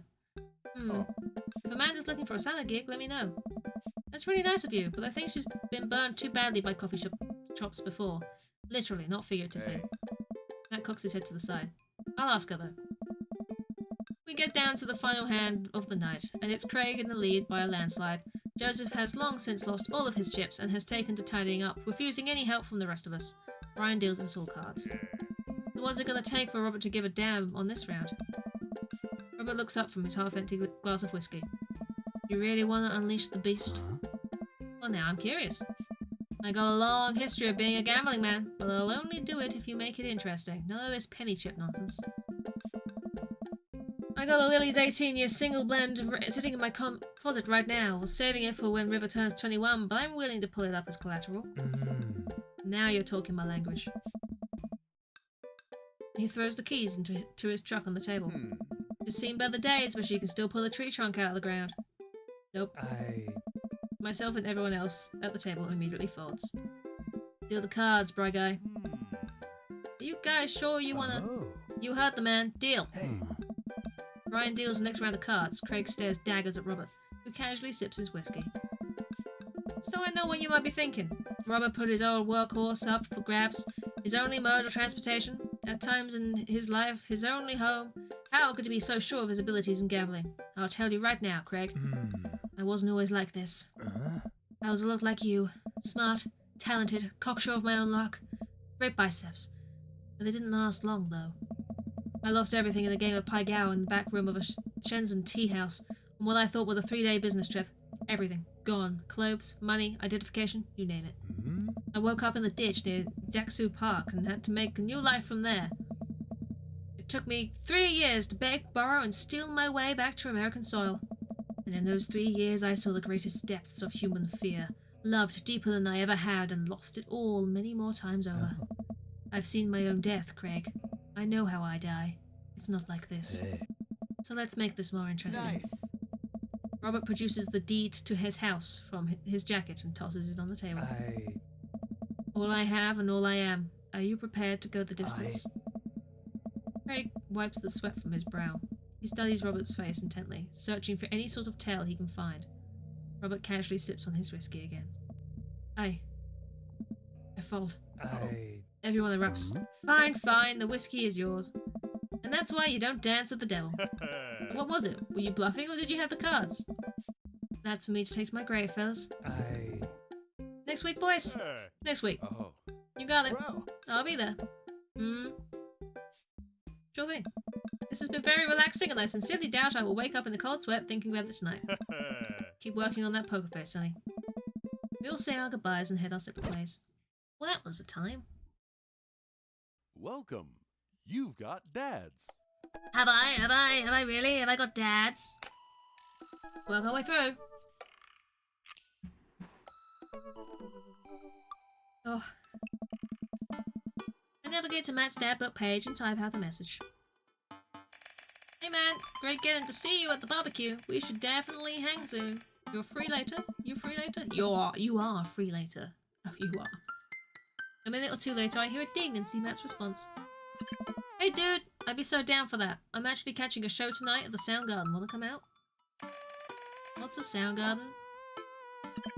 It's a concert venue, but also a band that a lot of people listened to back when it was cool to have soul patches. Oh man, I haven't been to a real concert since Amanda was born. Am I ready for this?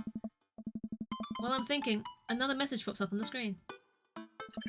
Harper's playing tonight. A cool little indie pop punk rock band out of Canada. Should be a fun one. I didn't know you were allowed to string that many words together to describe a band. Whatever, let's get out of our comfort zone. What was the other message? What was the other message? I didn't... Oh!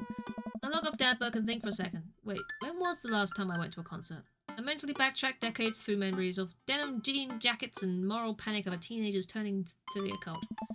Oh god, I had a mullet back then. Oh god, I thought that was cool. Oh god, other people thought it was cool. I finally remember the strange 80s prog rock I used to listen to and mentally envision all of the airbrushed vans in the parking lot. Man, how did anyone survive the 80s? You had a mullet and you thought it was cool? Do you know your hair right now? You are aware of your hairstyle right now. Okay, so I haven't been to a concert in a long time. What do you even do at concerts now? I spend most of the day pacing around the house and thinking about my relationship with coolness. I mean, I always thought I was cool, at least relative to a bunch of other dads my age. Dad, what are you doing? I look over and see Amanda at the door, just getting home from school. Anyway, what's up? Amanda, how do I be cool? Let me put on a pot of coffee first. This is going to be a long night. No, seriously, Matt invited me to a concert, and I don't think I've been to one since you were born. Aww. Yeah, you have. You took me to one once when I was 12, remember? I'm suddenly overwhelmed by the memory of a sea of screaming preteens. Oh god, I tried so hard to forget. The one where I had to camp out with you in line so that you could get a good spot, and then you cried and screamed the whole time? Dad, it was so much more than that, and I'm not even ashamed to say it. Oh, you're not ashamed? You seemed pretty ashamed when I found all those drawings you made of those dancing boys kissing in your trapper keeper. Yep, well, you didn't even find the good stuff. Anyway, you should be all set for the concert if you remember all that. Just bring a big glittery sign and cry a lot and you'll fit right in. Well, it's in a smaller place, and I think Matt mentioned that they're a punk band? Like DIY gutter punk, thrash, straight edge? Come on, Dad, give me something to work with here. Are they post-punk, proto-punk, seed-punk, Jeremy punk? What's Jeremy punk? I made that one up to see if I could get away with it.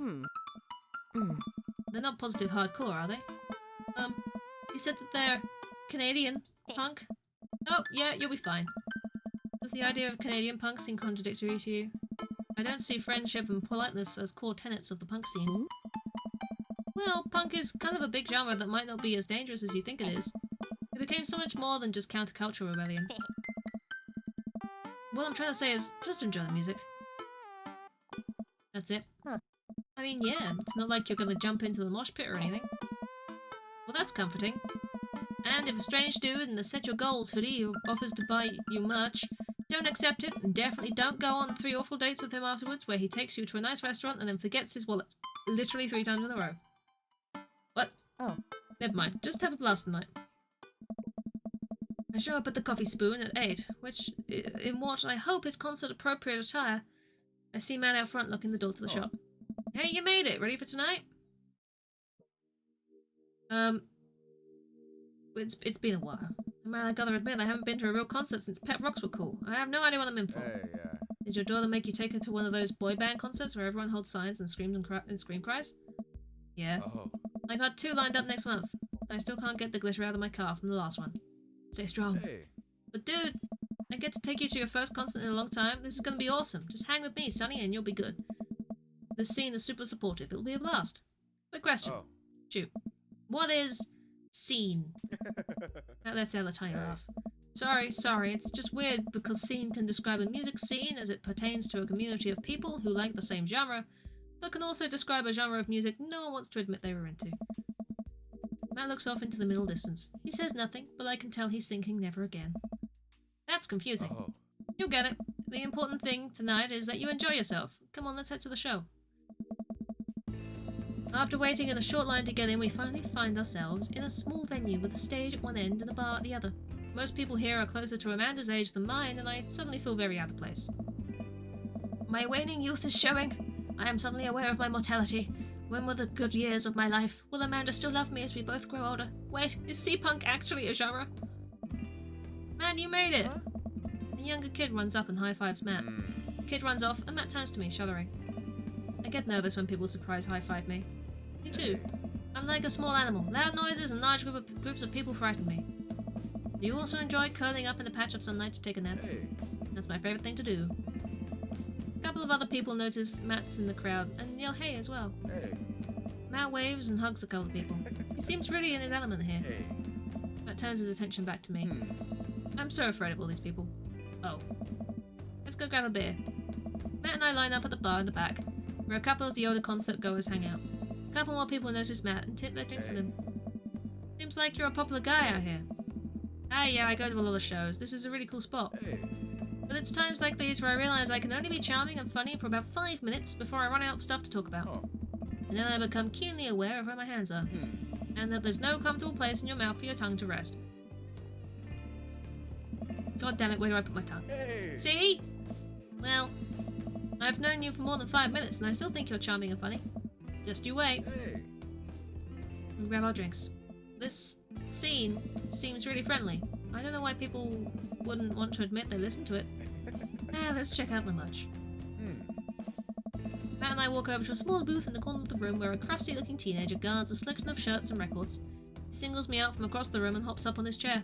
Step on up, get your merch here. I got t-shirts, I got tank tops, I got all the gifts and the countryman's a discerning concert goer of considerable taste might want. You!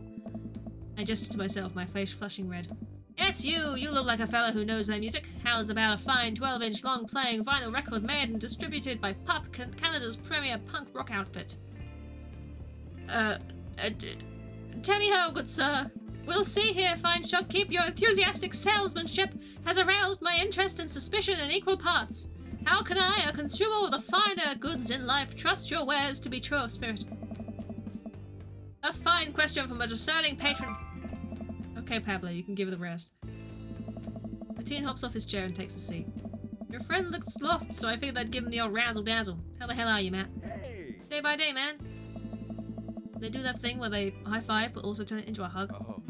Your mom doing better? You're still single. I want you to... If you want to be my dad, I can make that connect.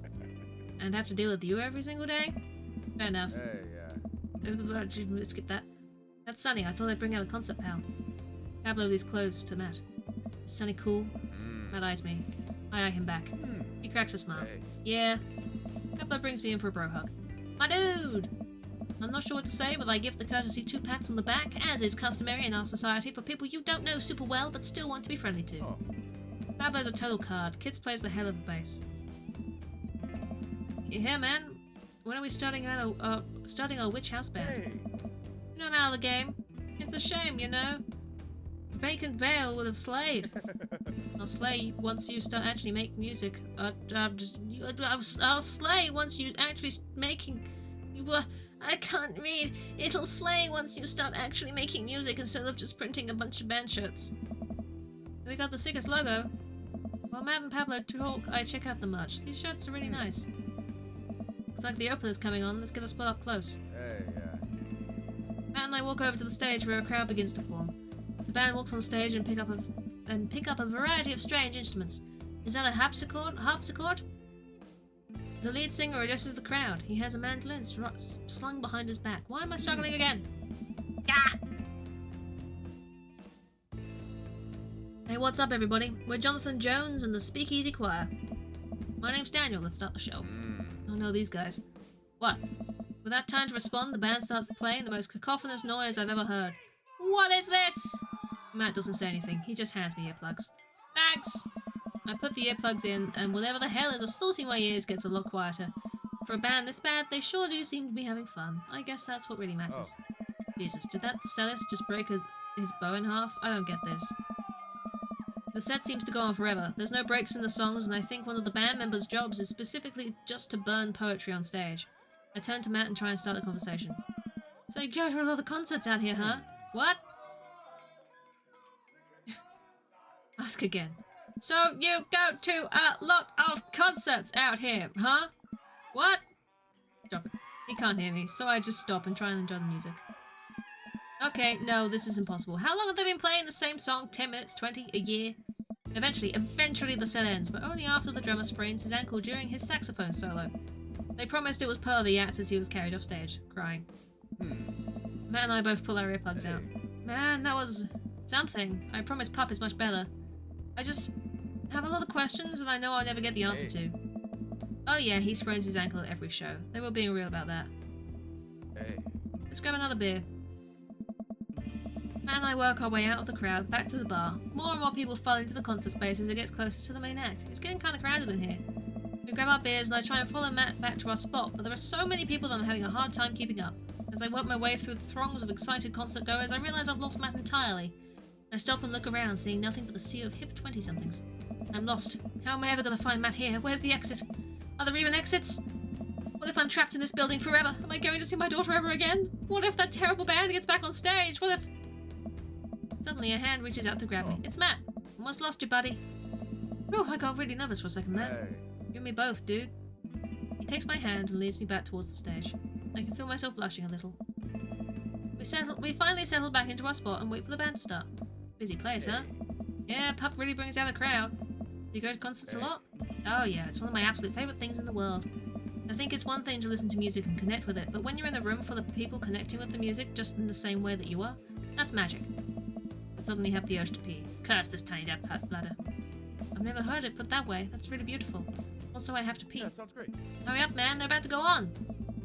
Squeezed my way out of the crowd towards the restroom. I really should have gone before I left the house, but Amanda was watching beauty videos in the bathroom. She had an eyeliner wing going halfway across her face, which was actually a pretty good look. I'm so proud of her.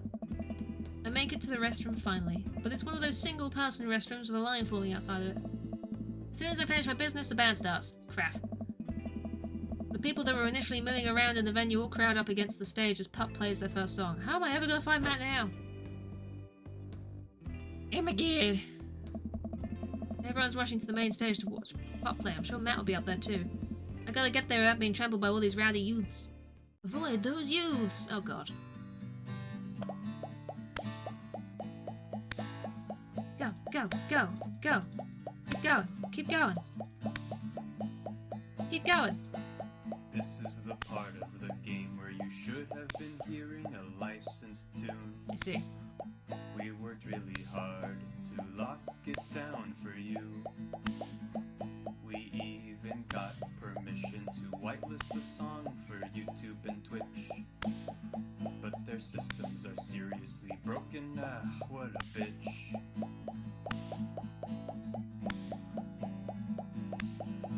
So we added the song that you're listening to right now. Don't you think it's better than risking content ID? Yeah, yeah. To you streamers and let's players, I have one decree. Please check out the band called Pup and their song DVP.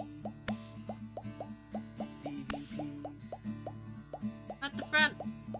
That's right, the band's called Pup and their song called DVP.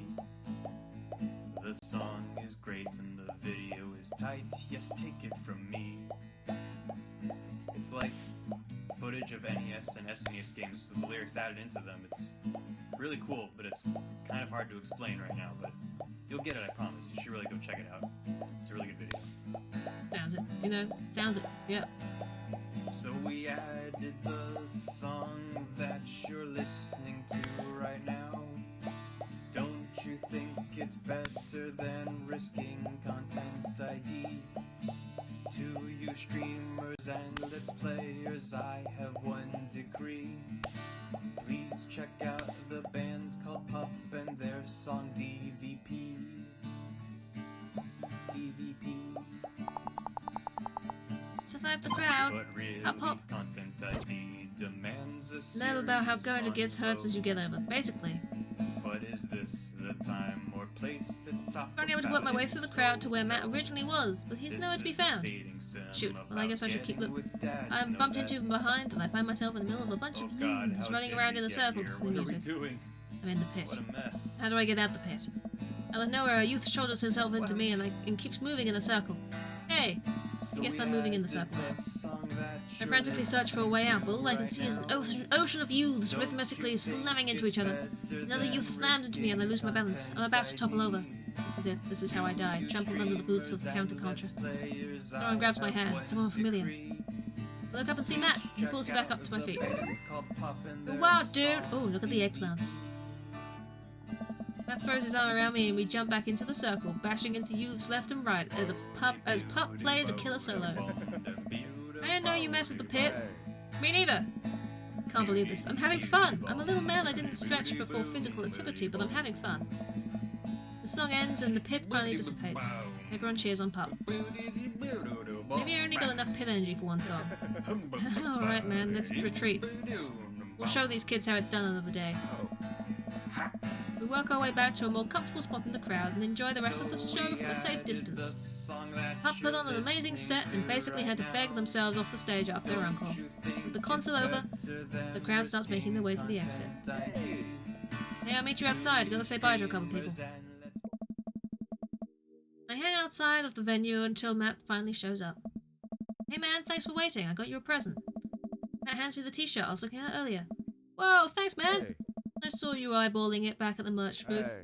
And I mean, anyone who tears it up that hard on their first time back to a concert deserves a reward.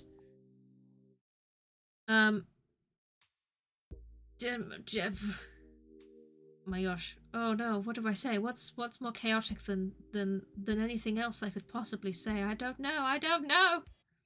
The youths will finally accept me. I will be able to infiltrate their ranks and defeat them not only on the field of battle as we have done today, but on the grander scale. Yes. I'll see you in the world pit, youths. Hey, Matt. Hey, Hey, it's Pup. Oh shit. Hey dude, didn't realize you were here. Hey. So glad I could make it. You guys put on a great show. Thanks. Hey. Well, see you around. Wait, you know Pup? Hey. Oh yeah, met him a couple of times when they first started touring. Good kids. Whoa. Oh. Come on, let's grab some dinner food. Dinner food? Diner food. I suddenly realized just how hungry I am. Man, mosh pits take a lot out of you. Matt and I walk to a tiny little diner with a cute neon sign. We tear into some bacon and eggs in the corner booth. Hey. There I am in the pit trying to explain to the face tattoo guy that I didn't mean to elbow him in the face tattoo, but he's already seeing red. Not from the tattoo, which coincidentally was red. He's lumbering towards me and there's nowhere to go. Hey, It's the end for me, right? Then out of nowhere I get this idea. I just lean back and spread my arms, and just like that, I'm crowd surfing away from him in slow motion. You should have seen the look on his face. Brought him a beer afterwards and we were cool. We still follow each other on social media. He has beautiful kids. How you guys worked it out? Welcome back, Squeech! Yeah, man, just goes to show you that Punk's not dead. It just drives a minivan and has to hire a babysitter. So, how did you get to see all these amazing concerts? Oh, I used to tour in a band. We were small, but it got us to travel. It got us to travel all around the States. Us. Well, Hey.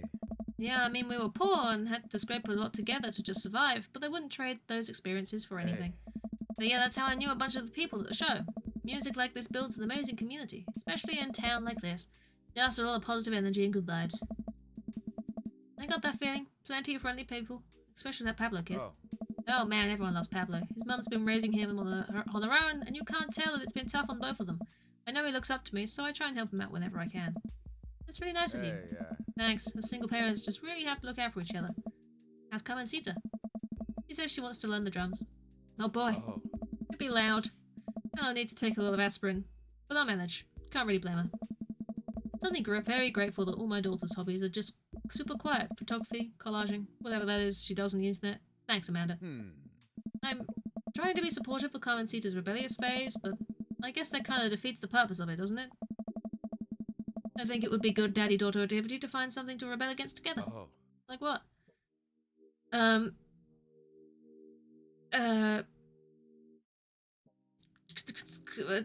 Fashion. You can always fly in the face of fashion industry. It's a good anti-establishment option. I just dissed my outfit. I think you've got that one covered, dude. I'm hurt. I thought I was among friends. Dirty egg tits, not Tony one. He and I laugh. We keep digging into our plates of greasy dinner food. Dinner food. I keep seeing an extra N. The breakfast I ordered for dinner is absolutely hitting the spot. Man. Being a single dad is rough sometimes. It's a lonely feeling. I understand that all too well. I mean, at least we have the rest of the dads to talk to. Yeah, I don't know. I get really nervous sometimes talking to people. Matt gets nervous talking to people, but he's so cool. Me too! I've never really considered myself an extrovert, and never really considered myself an introvert. I'm just uncomfortable in every situation always. Ah, you're fine. You're actually really easy to talk to. You know that? I smile. Matt and I spend the rest of the night trading daughter stories. Turns out our kids are a lot alike. We finish up our late night dinners and head out. We walk back to the cul-de-sac, back to our respective houses. Snow was a blast, man. Loved it, although I'm probably gonna fill in my knees in the morning. Yeah, you and me both. I, don't usually like going to these things alone. It was really cool to have you there with me. I'm glad. Alright, I'm calling it quits for the night. Stay cool, man. He called me cool. Matt called me cool! I walk into the house with my heart in my throat. Amanda pops her head out from her room. Hey, Pops, how's the show? Matt thinks I'm cool! You don't say. Mad Panda, Matt thinks I'm cool. Lion leading the blind, huh? Wow, I just got dunked on by my own child. Unbelievable. Hey, Amanda, remind me which one of us just tore it up in the pit of the punk show and which of us just spent 4 hours probably watching Tiny House Hunting Irish Triplets Extreme Edition? First of all, how dare you? That show is a classic. Second of all, you moshed in the pit? Who even are you? I am your extremely cool dad. Alright, I'm hitting the hay, Pops. I'll see you in the pit. That kiddo. We moshed. Fuck yeah, we did. Woo! cool. Look at the cool Mia. We cooled up. That was a hell of a date. Oh, I'm so glad you think so. Welcome. You've got Boom. dads. Boomed. Oh. Hi, this is Stephen from Dadmazon. I'm out with front with your delivery. I'll be right down. Wait, no, sorry, I need to put pants on first. I can't find my pants, but I'm wrapped from waist down in the duvet. You cool with that? I can come back tomorrow. No, wait, I'll be right down. I found some sensible capri. Oh my gosh. Yes. Yes. It's always nice when the date actually pays off and you don't message someone and they don't reply to you, because I feel like that shouldn't happen in this game, but it did. So... we can do the dates with the people that actually reply to us when we send them messages. Oh, I got the package. Wonder what it is. Oh, I bet that it's that package of socks I ordered. I open up the box and start pulling packaging peanuts out. Man, these socks reek. Okay, that's definitely not socks. I got ghosted. I did. Yes. Robert decided to not reply to us. So that didn't play out. That's definitely not socks. It's butterflies? Oh boy, I almost don't even want to know what Amanda was planning on doing with these. Ob. Is an ob. That's nice. Hey, Amanda, your box of dead butterflies is here. What's up? Are you sacrificing them? What? You ordered butterflies? You can order dead butterflies online? Wait, so these aren't yours? No, but I'm definitely ordering some right now. Okay, love you. Take a look in the box again. Oh, this is addressed to Damien's house. Bring the box to Damien, be a good neighbor. I should take it over to him. I drove over to Damien's house with the box. I pulled back his door knocker, but suddenly the door opens. Just a side up, to what do I owe the pleasure? Whoa, how didn't you know I was about to knock? I don't know. Oh, okay. Anyways, I think this got delivered to my house by mistake. Eggplants! I hand in the box and his face lights up.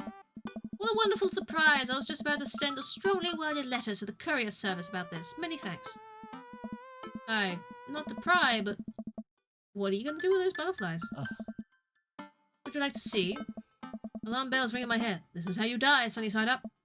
Sure! Damien leads me into his study where he set up some sort of workstation.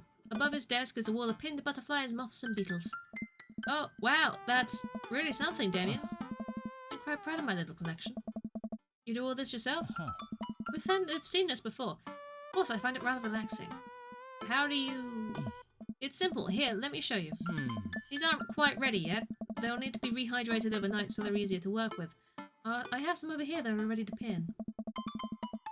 Damien takes a seat at his desk while I hop behind him. He picks up a little triangular paper package and snips off the edges. He pulls out an all-black butterfly and shows it to me.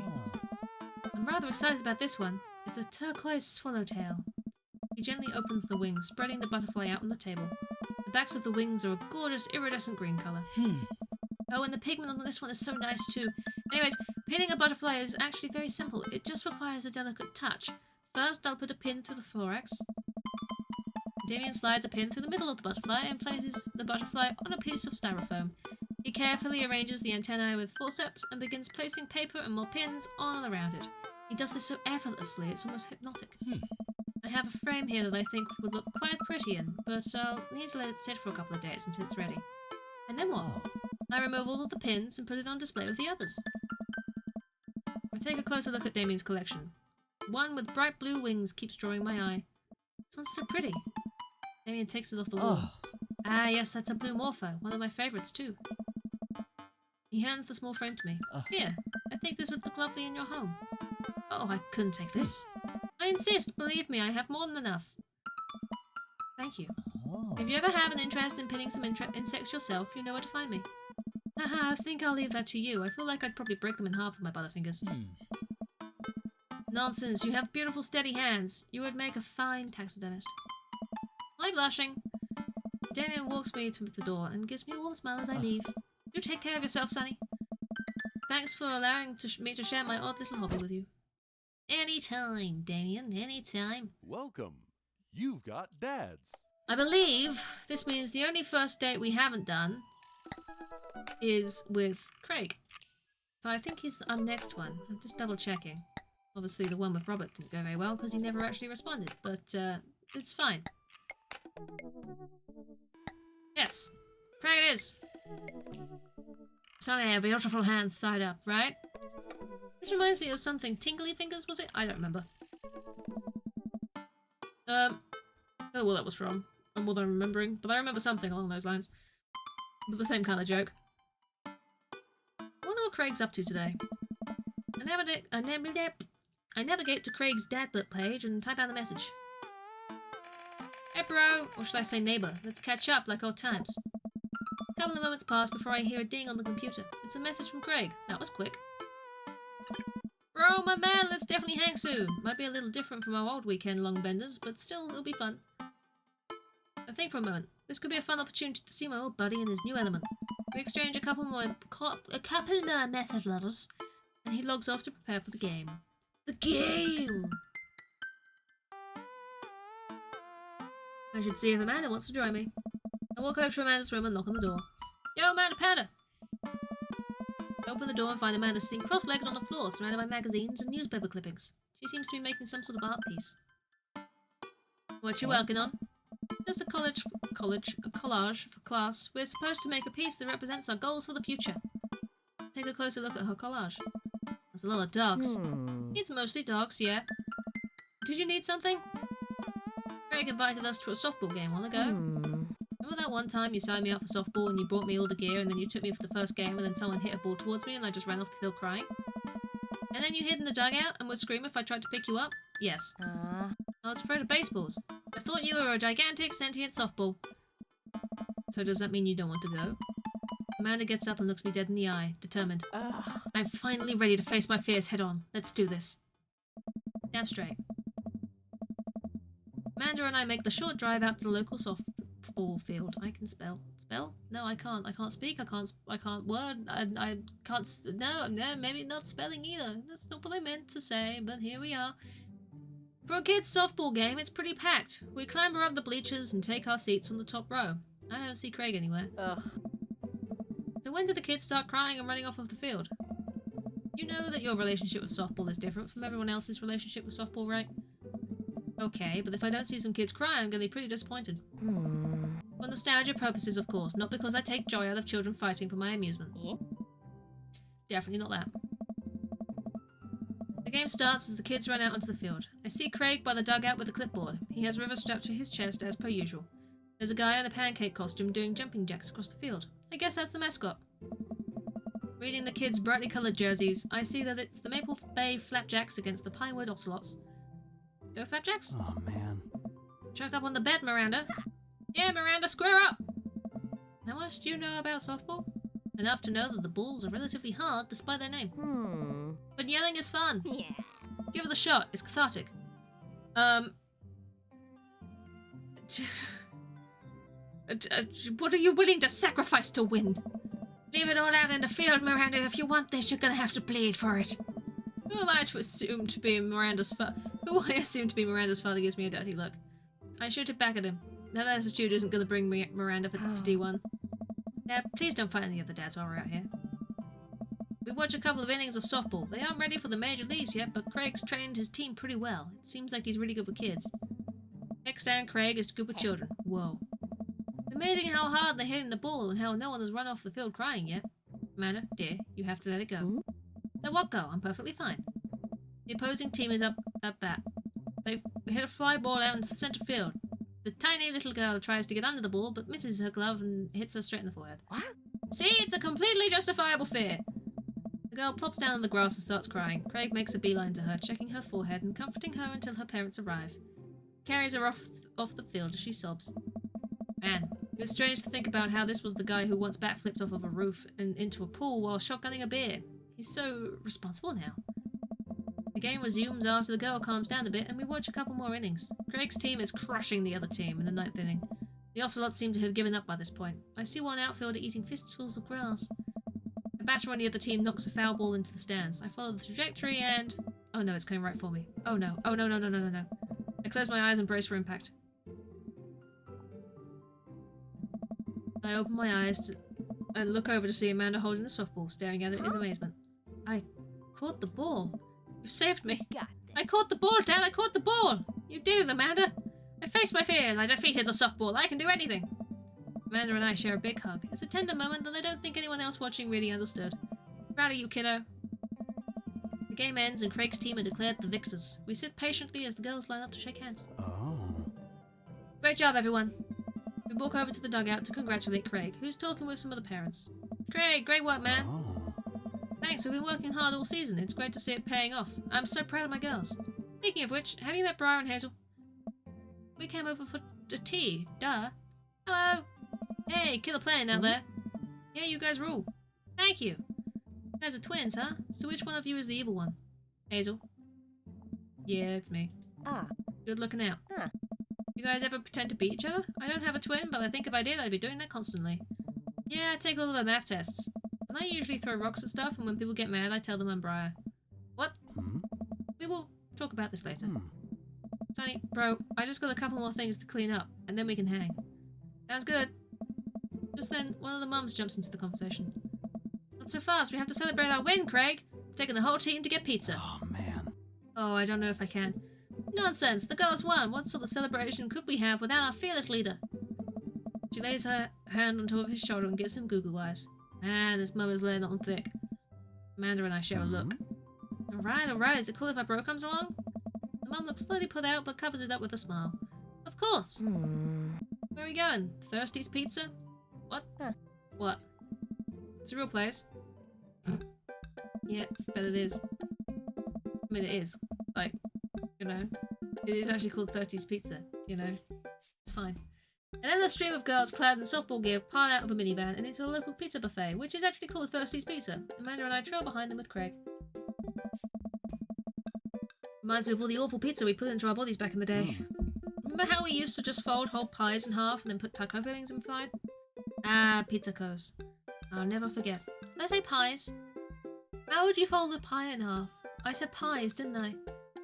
I think it would take quite the talent to be able to fold a pie in half. It'd be a very soggy pie. How did we survive college? Our bodies were younger back then, more elastic, more able to handle the toxic waste we put inside of us. The good old days. The kids run around playing arcade games and eating greasy food. Amanda and I jump on a couple of slices of mediocre pizza. Oh. Hey, give me a pizza that. Whoa. No, absolutely not.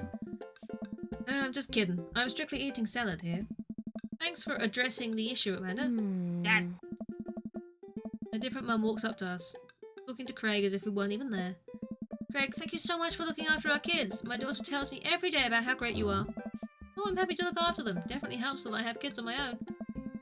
It's been so hard since Daniel left. I'm glad to know that my children have a strong male role model in their lives. Amanda and I look at each other again. Craig gets it from all angles, huh? Craig smiles sheepishly. I don't know. Thank you so much, dude. Craig holds his fist up for a fist bump from the mum in what I think is a maneuver to lighten the conversation. He looks super uncomfortable. I should throw him a bone here. We can tag team with Amanda. I give Amanda another knowing look and she hits me back with a nod. She understands. Amanda puts her hand to her stomach and looks at me with puppy dog eyes. Dad, I don't feel so good. I think I ate too much pizza. Oh no, sweetie, you're not gonna projectile vomit everywhere, are you? Yeah, I think I'm gonna projectile vomit everywhere right now. The words projectile vomit and right now usually seem to get everyone to clear out, but Martha's not budging. Back it up, Martha, you're in a splash zone. I drank a lot of orange juice this morning and it's feeling pretty acidic. You'll be fine. Amanda shoots me a worried look. This con is going sideways. Should have known that the mum of all people would know the fake puke scam. Well, I guess it went away and I'm fine now and nothing's wrong. She turns her back to me to talk to Craig. So I'm taking Hazel and Briar out tonight for the sleepover? Yep, they're pretty excited about it. You'll keep them out of trouble, right? I'm glad that paid off.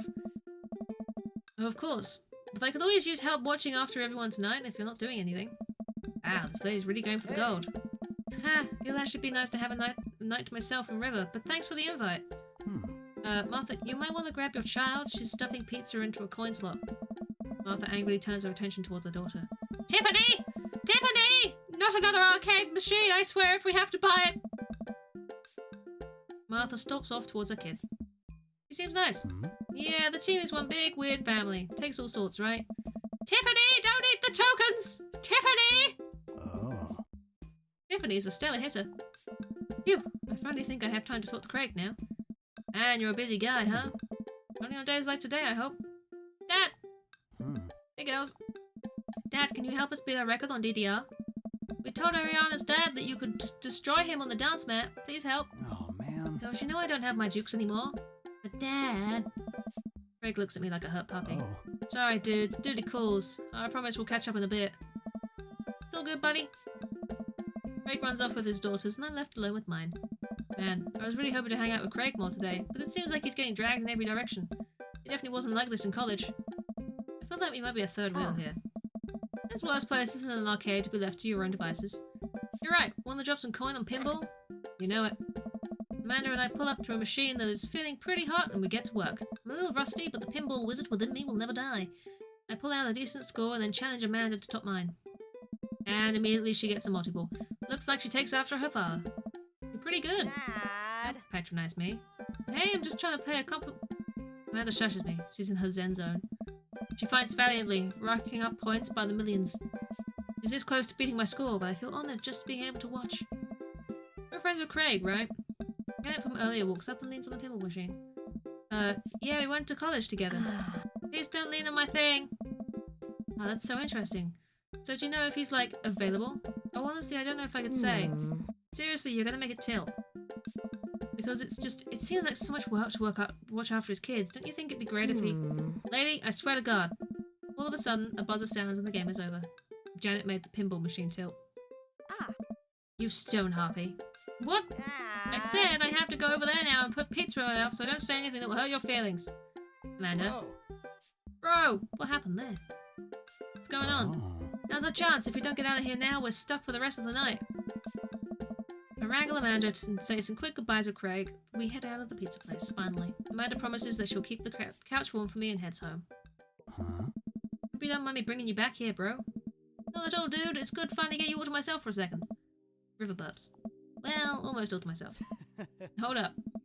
Craig walks over to the trunk of his car, pulls out 2 gloves and a softball. For some catch.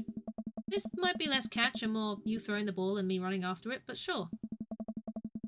We stand in the middle of an empty baseball diamond and start tossing the ball back and forth. I have a cooler in my car that we could grab, but there's only juice boxes in there. Man, fatherhood is strange. You're telling me. I can't believe I'm looking back on my kickstand Craig days and reminiscing about it. Those were some good times. I don't know anyone else who could pull off that rare horizontal kickstand. It was a feat of discipline, bro, trust me. I haven't properly hung out with Craig in so long. I don't even know where to begin. Ask about coaching softball, sure. So is softball coach the life you wanted, or was it the life that was thrust upon you? Thrust. I'll admit that I was hesitant at first. Briar and Hazel had so much energy that we just had to get them into sports, but no one was there to run the team. The more I did it, the more I saw how much it meant to all the girls. I'm worried there'd be a riot if I quit. I would also be afraid of a bunch of tiny children with metal bats. I don't know. They're quick and they work as a team. I've trained them too well. They'd take you down like a pack of velociraptors on a T-Rex. Exactly. But the kids. I can't believe you're a father of 3. Neither can I. You know me. I'm an indecisive person. You switched your major 4 times. Yeah, I had no idea what I wanted to do with my life. But raising kids, when Briar and Hazel were born, it all finally made sense. It was like all the time I had spent trying to figure things out led to them. I couldn't be happier about it, but I don't think I've ever cared about anything as much as I care about them. I had the exact same feeling when Amanda was born. It was the best thing that ever happened to me. It could only be the thing that ever happened. It could be the only thing that ever happened to me, and I would still be proud of the life I'd lived. Back to business. So you want a business now? Yep, we sell fitness gear, imports and exports mostly, but we're coming up with our own line of athleisure wear soon. I nod. I mostly use my sweatpants for watching TV and not, you know, sweating. Sounds like he'd make a killing. If you ever need an athletic gear, I've got your back. You could sponsor me. I'll rep your athleisure wear brand while I mow my lawn. That is the glamorous lifestyle we're catering to, yes. It's nice out here. Quiet. It must be good to get away from the softball moms for a bit, huh? Christ, Janet. Yeah, that was a lot. Are they always like that? Actually, this wasn't nearly as bad. Yikes. I'm just so not interested. Well, what are you interested in? Peace and quiet? That's hot. Hot silence. Bro. My ultimate sexual fantasy is sleeping in on the Saturday. But more seriously, I just can't get back into dating right now. I couldn't even if I wanted to. There's no time. And I feel so uncomfortable trying to introduce a stranger into my girls' lives. They've already been through so much, I can't put them through that. Buddy, I hear you. So, the mums can hit on me all they want, but the girls are my top priority.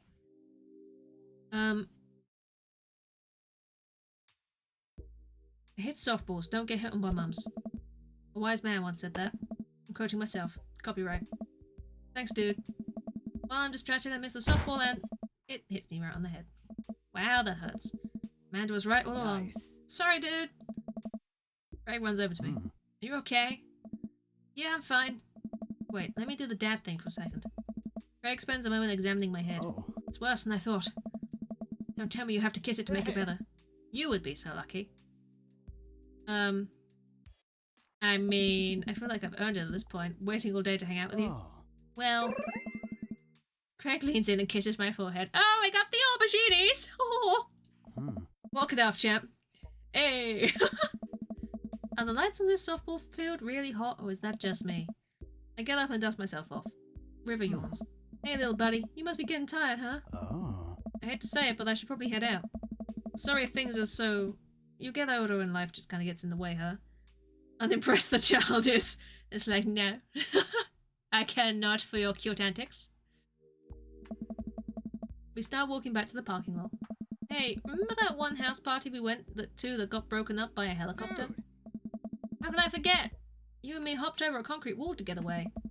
But the other side of the fence was a parking lot where a bunch of cops were parked.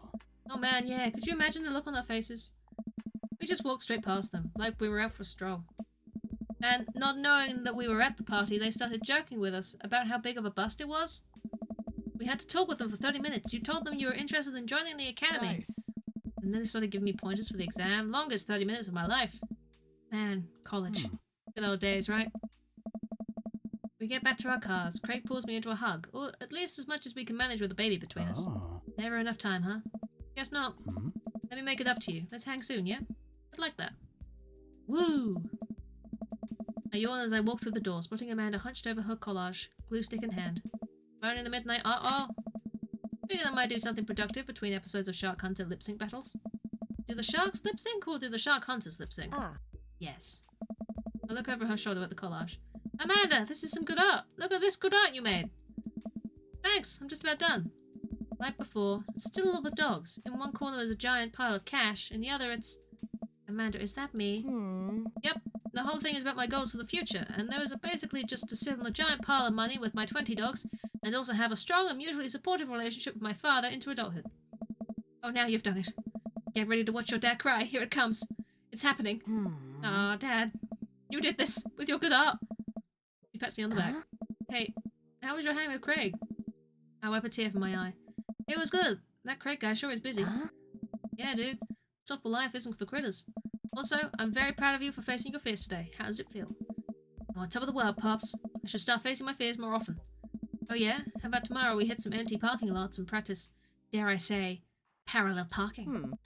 Baby steps, Dad. I'll work my way up to it. Alright, I'm gonna hit the hay. Take care of late night television for me, alright? I'll let them know you said hey. Hey, ho, hey, ho. Date complete. Thirsty.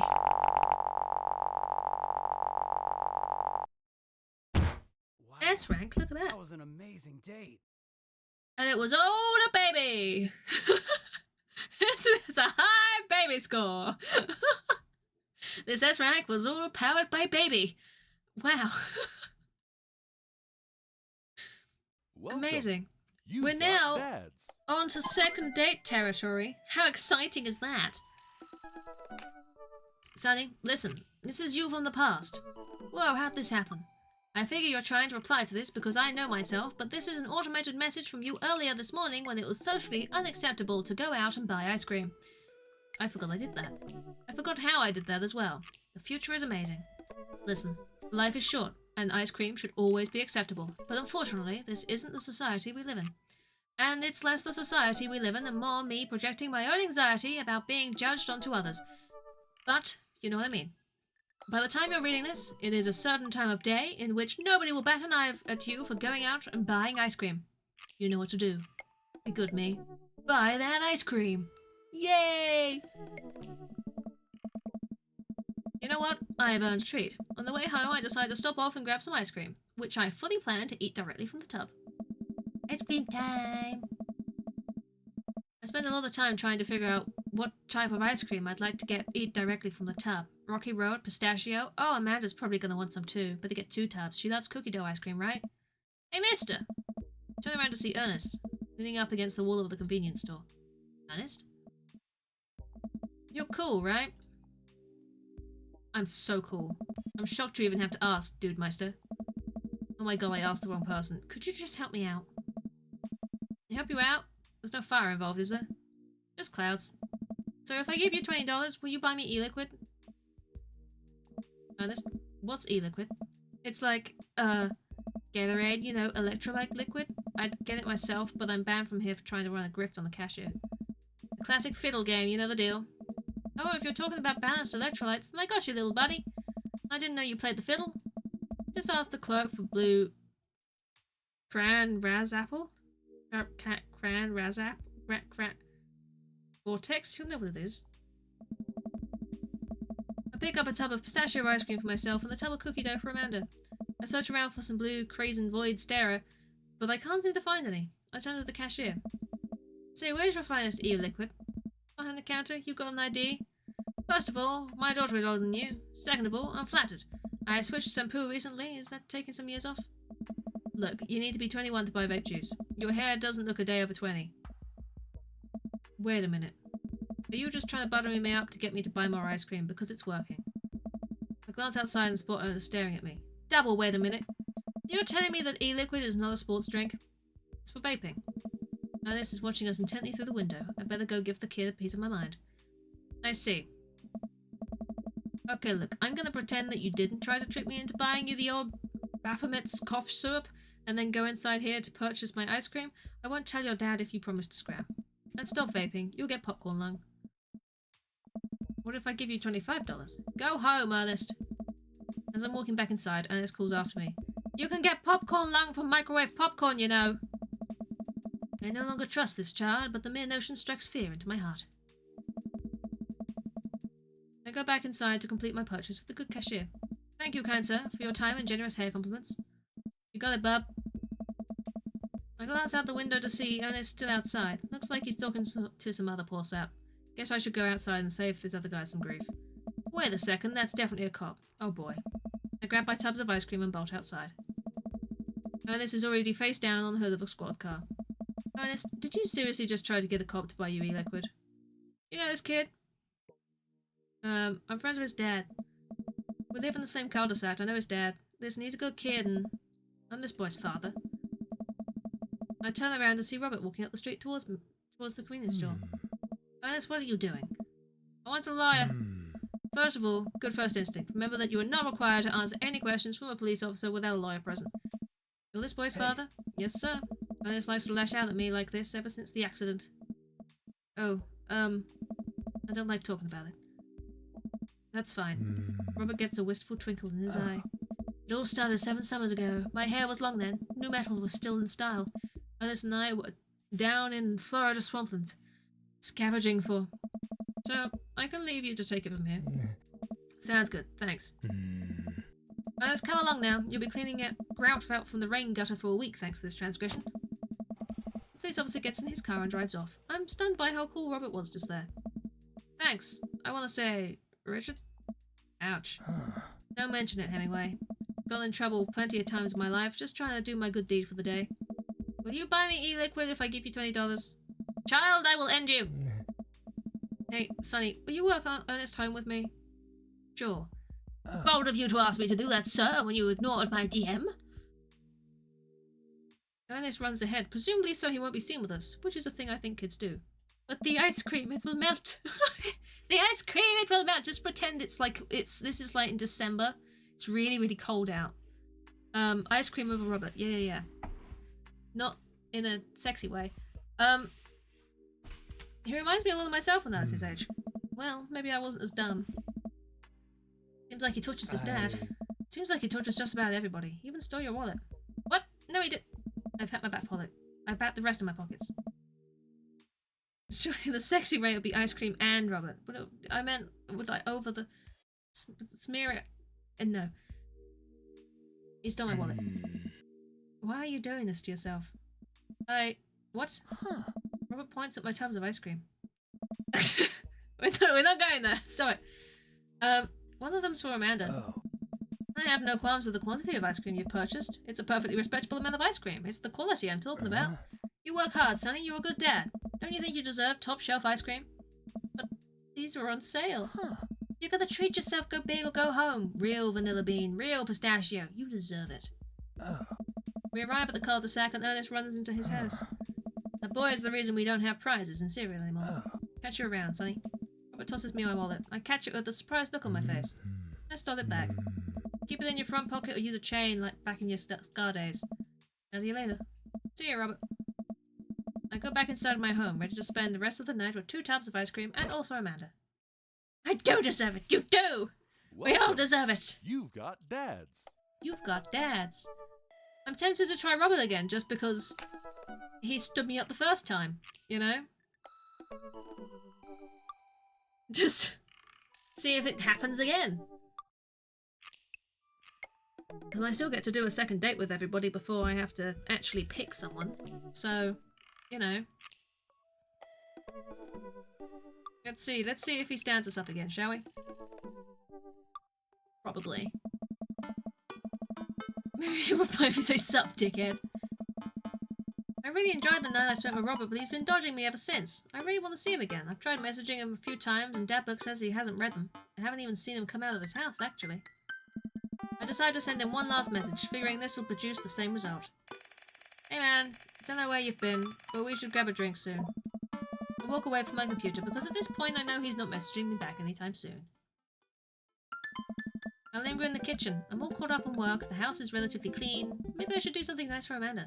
Ah, I'll bake her favourite pie. I root through the pantry and pull out all the ingredients. This is an old family recipe that I used to make with my grandmother when I was a kid.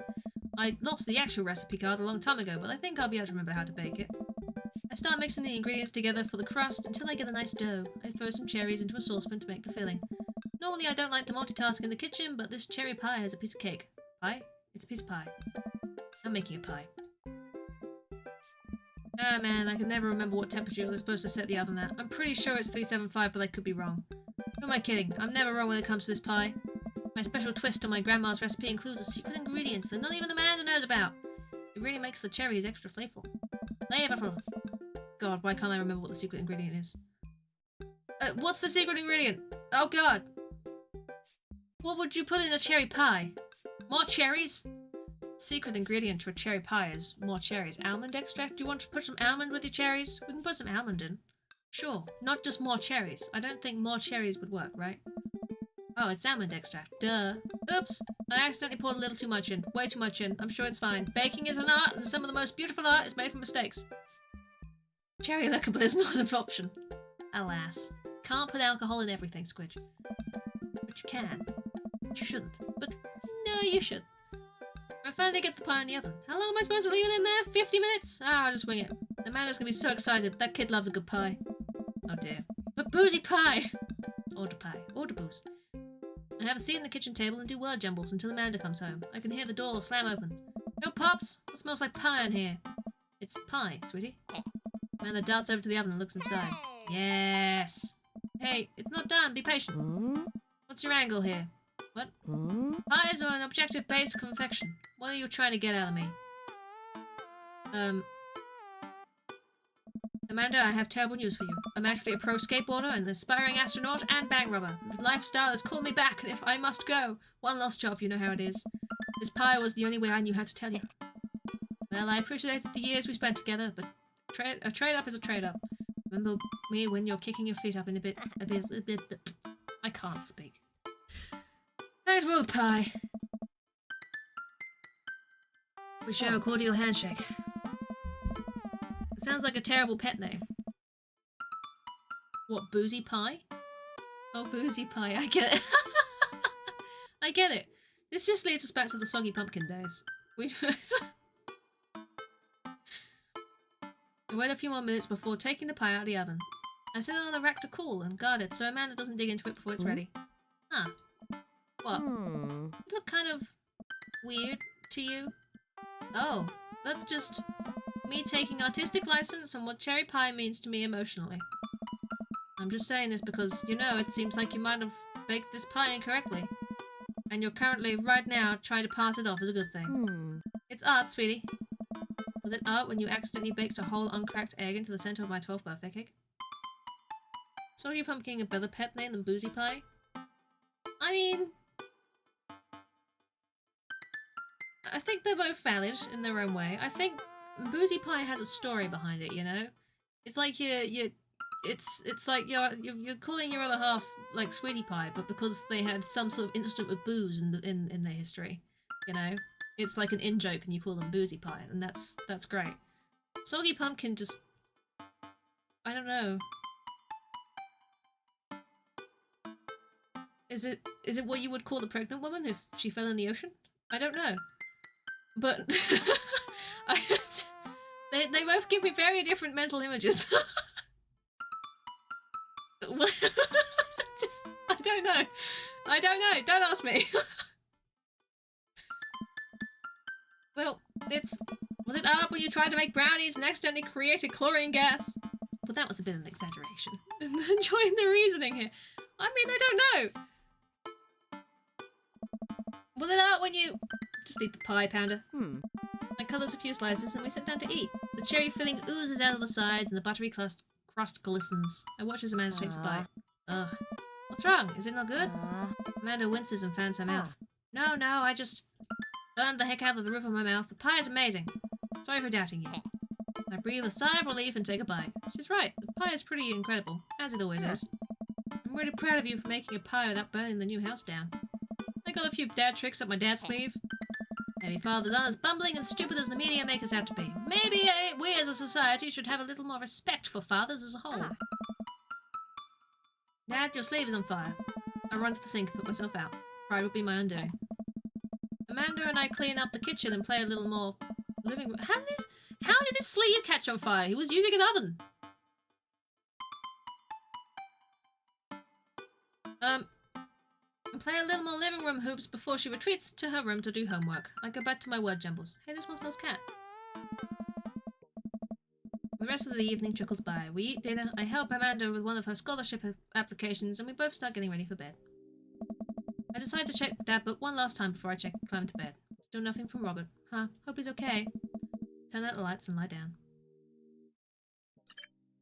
Hey. Sonny. Hey. Hey, Sonny. Come hang out with me. I feel like I'm about to go get murdered, but okay. What is that? I was just on the verge of falling asleep. I climb out of bed and try and identify the source of the dinging. My computer screen illuminates the dark room. I walk over to it, ready to turn it off, when I notice what's happening on screen. Well, that's not exactly subtle, but, I mean, I did have fun with him the other night. Winky face. Is this just another one-night stand with Robert? Is this what this is? We wanted the chaos, right? Should we just go for this? Why not?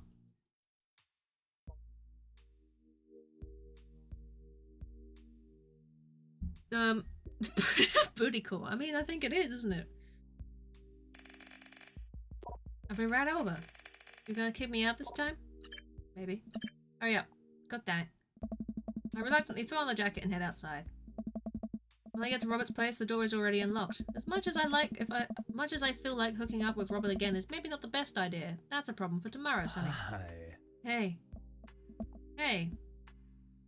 So, how are things?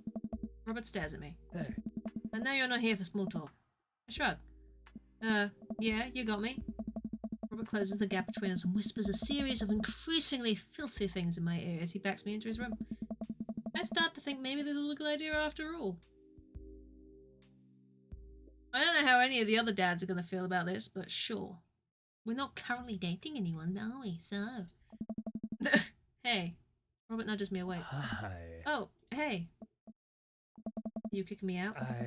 Kicking is a strong word. It's more like a gentle, friendly push. Gentle and friendly and are not words I would ever use to describe Robert. I sit up and stretch. Oh god, I'm so sore. And I haven't had hickeys like this since college. Jeez. I'm not doing this again if you're just gonna force me to leave. Yeah. You'll say that next time too. I throw my clothes back on while Robert smokes a cigarette on his balcony. See you around, I guess. Yep. There you go. I walk back home, my bones creaking. Ah, what's his problem? Who knows what's his problem? Who knows? Yay. Angry about weather.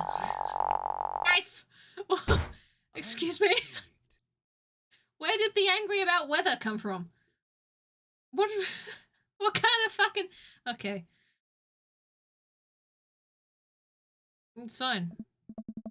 Well, it's been a long day. I'm just about ready to pack it in. After a few bites of ice cream from the freezer, I turn off all the lights and walk down the hall to my room. I had cryptid score. Poor form. Sorry. I wonder if Amanda's still awake. That kid needs some sleep. As I pass her room, I can hear a faint sound, but I can't quite make out what it is. Get a little closer. Is she... crying? I knock gently on the door. Hey, Amanda? Crying immediately stops. Not right now. Her voice sounds strained. She sniffles. I need to make sure she's okay. I open the door. In the dark, I can see Amanda's outline in the middle of the bed, knees hugged up against her body. Is everything okay? I don't want to talk about it. Did something happen? No, nothing happened. Go away. Alright, I'll leave you be. Back out the room and close the door gently behind me. She immediately starts crying again. Damn. I have no idea what has her so upset. She seemed totally normal. I feel awful just leaving her to cry, but I also get the feeling that if I tried to do anything else, it would only have made her more upset. I can't stop mentally cycling through all sorts of awful things she could be dealing with right now. More than anything, I just want her to be happy and safe. I have a hard time falling asleep, but when I finally do, I'm still thinking about Amanda. After a long night of very little sleep, I roll out of bed and make myself a pot of coffee. Amanda should be up for school soon. Maybe she'll be willing to talk about whatever's bothering her. About 10 minutes before she's supposed to leave, Amanda comes out of her room and makes a beeline for the freezer. Morning, Amanda. Morning. She drops a frozen waffle into the toaster and slams the freezer door. She won't look at me. Yikes. So, anything big going on at school today? No. Okay. You need a ride to school? No. Want some coffee? Amanda pulls the toaster lever up and takes her still freezer-burned waffle out before it's finished cooking. I have to go. Amanda picks up her bag and steps out. Oh. Okay. I haven't seen her act like this in a long time. It's usually short-lived, but it always hurts. Hopefully this blows over and things are back to normal soon. I sit back at the kitchen table and look at the picture of Amanda and I hang it on the wall. In it, I'm teaching her to ride a bike. Her face is a mixture of excitement and pure, unadulterated fear. I remember how determined she was. Every time she would fall off and scrape her knees, she would get up and try it again. Finally, I had to stop her because she was bleeding everywhere. Then she started to cry because she didn't think she needed the bandages and wanted to keep trying. As I put the bike away, she stood in the middle of the street and screamed. Then I took her for ice cream and it was like nothing ever happened. After giving it a bit of thought, I decided that if I force her to talk about it, I'm only going to make things worse. But I have an idea. I start rummaging around for ingredients. I hear Amanda walk in the door. Instead of heading for the kitchen like she usually does, she makes a beeline to her room. She's clearly trying to avoid me. Hey, Pumpkin? Soggy Pumpkin. What? Can you come here for a sec? There's a moment of silence. Yeah. I wanted to say sorry about last night. I'm just worried about you, kiddo. I get scared when I know something's wrong, and I get even more scared when I feel like I can't do anything about it. So just, whatever it is, and you don't have to tell me if you don't want to, but whatever it is, just know that you have a dad in your corner who wants you to be happy. Honey, you know I'm bad with words, so I was hoping I could speak a language we both understand. Pull the cake out the refrigerator and place it on the table. Hopefully the frosting is set by now. Ta-da! Dad, it took me a really long time because I ran out of red frosting somewhere around Sad and had to start over, and... This is beautiful. It's strawberry. Amanda gives me a big old hug. I grab some plates and forks and serve us up some delicious cake. So, it's really stupid. What is? This whole thing? I know I've been really weird lately and there's just... I don't even know how to explain it, but I might have to make you a chart. I'm listening. Do you want me to take notes? I guess I should start from the top. So you know how Emma are going to that fancy school in California, right? Amara. The best friend? You got it. Wow, proud of you. Anyways, ever since she got the acceptance letter, I've been feeling like she's been drifting away, you know? She's been spending a lot more time with Grace and Emma P, and I just thought it was all in my head for a while. But then I found out from Rosie M that both of the Emmas, Grace and Noah, all went to a party at Mackenzie's F's on the same night. They all told me they were busy studying for the Calc AB final. Yikes. So, another important piece of information is, God, this is embarrassing. I have a crush on Noah, and, that's a thing. What? Whoa. I had no idea. I definitely didn't know that. Okay. You're a bad liar. So are you. I learned from the worst. Oh no. Anyway, so the only person I told about the crush was Emma R, and she promised not to tell anyone. I didn't confront them about the party thing because I didn't want to start drama, so I just kept quiet and kept going about my business. Amanda sighs. And then one day I invite everybody out to get nachos at the mall, and after not text me back for like 2 hours, even though none of them ever put their phones down for more than 60 seconds, they all say they're busy, like, simultaneously. So I tell them, never mind, I'll just eat the nachos at home, right? But we were out of chips, and I really wanted nachos. Totally understandable. Ugh. So I go to the mall anyway. I get to the food court, and who do I see there but Grace, Emma P, Emma R, and Noah all hanging out together and eating nachos without me. What? It gets better. I'm standing by the escalators waiting for them, or watching them, and I realize that Noah has his arm around Emma R, which is kind of weird, right? But then they kiss. No. Yes. I know. So I storm over there and I'm like, hey! And Grace drops a nacho on her shirt because of course she does, and Emma R just like glares at me. Grace. Nothing is coming up. I don't know who that is. Grace is the gossipy one? I know! Huh. Grace is the nobody really likes. Or I guess that's me now. But anyway, nobody will say anything, and I'm just like, you guys suck, which is, I realize it's not the most eloquent thing to say, but I was very angry and really embarrassed, and I just wanted to get out of there. So I left, without nachos, I might add, which only further contributed to the shitty day, and immediately drafted a super long text to the group chat asking them why they've been so weird. And I wrote another one to Emma R asking how long the Noah thing's been going on, and... Sorry, I know that's a lot. You still following? What did Emma R say? Ooh, okay, get a load of this. Emma R says, you know what? Let me just read it to you. Amanda pulls out her phone and reads, word for word, an arduously long string of text messages. Can you believe that? I cannot believe that. I care so much about Amanda's social life and mental well-being, but man, do I not understand what she's talking about. This is all beyond me, but I'm trying my hardest to be supportive. No. They were dating in secret for like months. So I told her that she's been being a really terrible friend, and she's like, well, if you think I'm so terrible, then just stop being my friend. And I was like, okay, and then she left me on red, and then... Wait, left me on red? What's that? Oh, like, she saw my message and didn't reply, and I know because there are read receipts. Read receipts. Read receipts? I don't know what read receipts are, but I'm just gonna nod and pretend I understand. Gotcha. So while all this is happening, I'm talking to Emma P about how mad I am, because at least she's been kind of reasonable, and I'm venting to her about how pissed I am at everybody and stuff, and then out of nowhere, Noah texts me and is like, how could you say that about me? And I'm like, say what about you? And he tells me that Emma P sent screenshots of everything. I told her to the group chat that I got kicked out of. Alright, I think you lost me at screenshots, but that definitely sounds bad. There's so much more, but honestly, it's all just really stupid teenager stuff. The bottom line is that everybody dropped me. Half my grade hates me now, and I have no friends. Amanda, I'm so sorry. I always expected it from everybody else, but... Emma-Ra's been there since Dad died. I can't believe she would just... stab me in the back like that. I'm not even mad that she's dating Noah. I'm just upset that she lied to me about it for so long. Amanda stabs at the remnants of the cake. Okay, I take it back. I'm kind of mad that she's dating Noah. Like, what did I do wrong? Why did everyone just suddenly decide I'm not cool anymore? Why wasn't I enough? I don't understand. And as mad as I am at everybody, like, I miss them, Dad. Amanda looks so dejected I almost can't take it. What could I possibly say to help? Anyways, that's it. That's the whole sordid tale. Thanks for listening. Tune in next week for more hot gossip. Wow. I know it's pretty dumb. It's not dumb. No, it's a stupid thing to be upset over. Amanda, your feelings are real. Don't ever be mad at yourself for having feelings. I guess. Unless you've secretly been a robot who's been approximating human feelings this whole time. Yeah, if I was a robot, I would have transformed into a monster truck a long time ago. But seriously, I know you probably don't want advice, but I feel like it's my duty as a dad to bestow upon you a few nuggets of fatherly wisdom. Real friends don't do that. when you get older, you start realizing the sort of people you want to associate yourself with. You really want to surround yourself with people who would do something like that to their friend? It takes a lot of work to find and maintain meaningful friendships. It took me a long time to figure that out myself, and I wish I'd learned it sooner. If the other person isn't putting in the effort to show you how much they care, it's not worth it. You're not beholden to being their friend. Ultimately, I think this is way more about their character than it does about yours. Because you're amazing, and if they can't see that, well, that's their problem. I'll keep that in mind. I look down at the table. Did we just eat that whole cake? Yes, we did just eat that whole cake.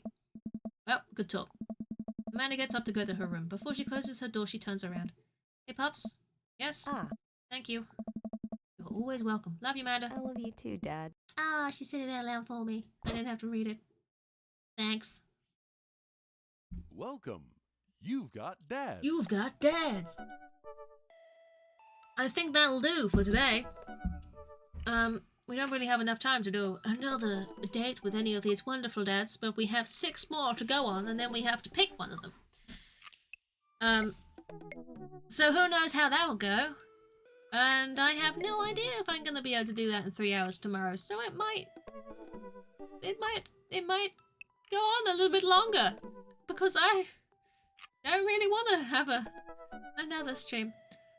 Who am I leaning towards? I don't know. Personality rise. I'm very much enjoying the conversations we're having with Matt and with Brian. I like those two conversations. People, their hobbies interest me. They're good. They're good. More dads, no.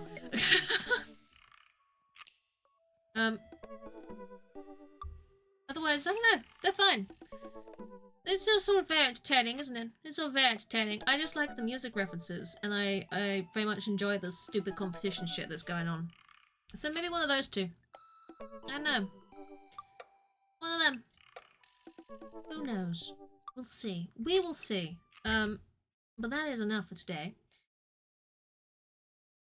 Tomorrow's stream may well overrun. How many have I done today? I don't know how much I did today.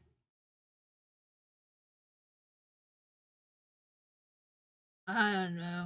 I have no idea. I can't remember. We will see how far we get tomorrow, and then I'll decide whether it will just take another extra hour or whatever to get through. Brian, Matt, Craig, plus extra bits. The extra bits being the 2 Robert situations, mainly. And then there was the invite to the art studio. Was that the only other extra thing? Or did we have a... No, we had a Craig meet as well. We had an invite to. The Ryan and Cheese, yeah. So we had 2 extra bits. The 2 bits with Robert, which went weird. And then Brian, Matt and Craig. That's quite a lot. We might be able to do it all tomorrow. That's not... That feels doable. Obviously, if there's more extra conversations to have, the extra story parts, then that might change things. I don't know. I might be able to do it just by extending it a little bit. But yeah, like I say, we'll see how far we get. If we have so much story bits and we only get through like 3 of these dates, and I know that there's 3 more and then the 4th final one to do, then that might have to be another stream. But hopefully we'll get through it all tomorrow. That'll be good, won't it? Won't it just? Oh, it'll be fabulous, don't you know? Fabulous. Super duper. Supery duper. What am I looking for? I don't know. I need to update this. Oh my god. I'll do that at some point. About 10 hours. And tomorrow will be about 9 after a normal stream. So yeah, maybe if I extend it by an hour I can do it. We'll see. We will see. It completely depends how I feel, because on Friday I will be over on Imaginary Holly's channel playing some Wobbly Life with her. And then Sunday we have some Phasmophobia with Squid, Holly and Tesla. And then we've got some Observation Duty on Monday, and then we've got the Bunny Graveyard on Wednesday, and then hopefully some more Fallout 76 on the Thursday. Fucking hell. It's a lot. Lots of stuff. Lots of stuff to look forward to. But it's all good. It's all good. I just looked at my schedule and I haven't actually updated it yet, so it's a good thing I remember everything I'm doing. It's fine. fine. It's fine. Lots of stuff going on. But fingers crossed, we can finish Dream Daddy tomorrow. So we'll see how it goes. Play it by ear. So yes. Thank you guys for hanging out. I hope people are enjoying the Dream Daddy. It does a number on my throat, I can tell you, because that's a lot of constant talking. I mean, I babble anyway. You know, I constantly talk shit anyway. But when you're actually constantly reading things and then failing at said reading, it takes a lot out of you, you know? It's a lot. But it's good. It's a great game. Definitely wonderful. It's probably one of the milder dating games I'm ever going to have to play in my life. So I shall enjoy it while it lasts. And then dread future me's induction to other ones. Because it's going to happen, isn't it? I know it's going to happen. I'm aware. So yes, thank you guys for hanging out. It's been great. It's been good fun. Hasn't it been lovely? It's been great. Tish is online. Should we go over there? Play some more Skyrim. It'll be a good time. Good Skyrim times. We shall head across. You're welcome. You're welcome, everybody. Why this is why what? Fuck off. Stories on Twitch. What is stories on Twitch? The stories on Twitch is this weird, almost Instagram-y shorts type thing that they're starting, right? Which I've sort of not seen. I didn't know about until it just popped up just then. I don't know. I don't care. We love the dads. We do, apparently. We're here for the dads. Let me get the raid going. Stories here is the same as stories everywhere else. I don't even know where you'd see these things, or it's just another place to put your clips, isn't it? That's why they've made the vertical editor for reasons. I don't know. I don't know if it really helps. I don't know if any of these things really help. Ah, I'm just here. Hello. If you find me, good luck. Good luck? Thank you. What? I don't know. See? Good luck. Understanding what I'm saying at any point in time, because I never know. We're gonna start the raid. What helps who now? It's stories and promoting my clips and things. I mean, my clips aren't, you know, they're 90% of them are just terrible filth. I don't know whether that really helps my channel if I were to promote those. There's a few that probably would, but this is why I have so much trouble with the concept of I need a new channel trailer. Mine's very, very old now. And yeah. I mean, I'm sure you know, people who watch my streams, like, they get it, you know? They look at the funny filth clips and songs and shit that I come out with, and they're like, yeah, it's funny, but you know the vibe of my streams in the first place, so you can enjoy that and not think it's just a terrible place to be where I make lewd jokes all the time.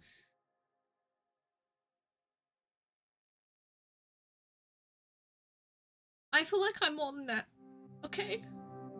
I feel like I'm more than that. I don't know.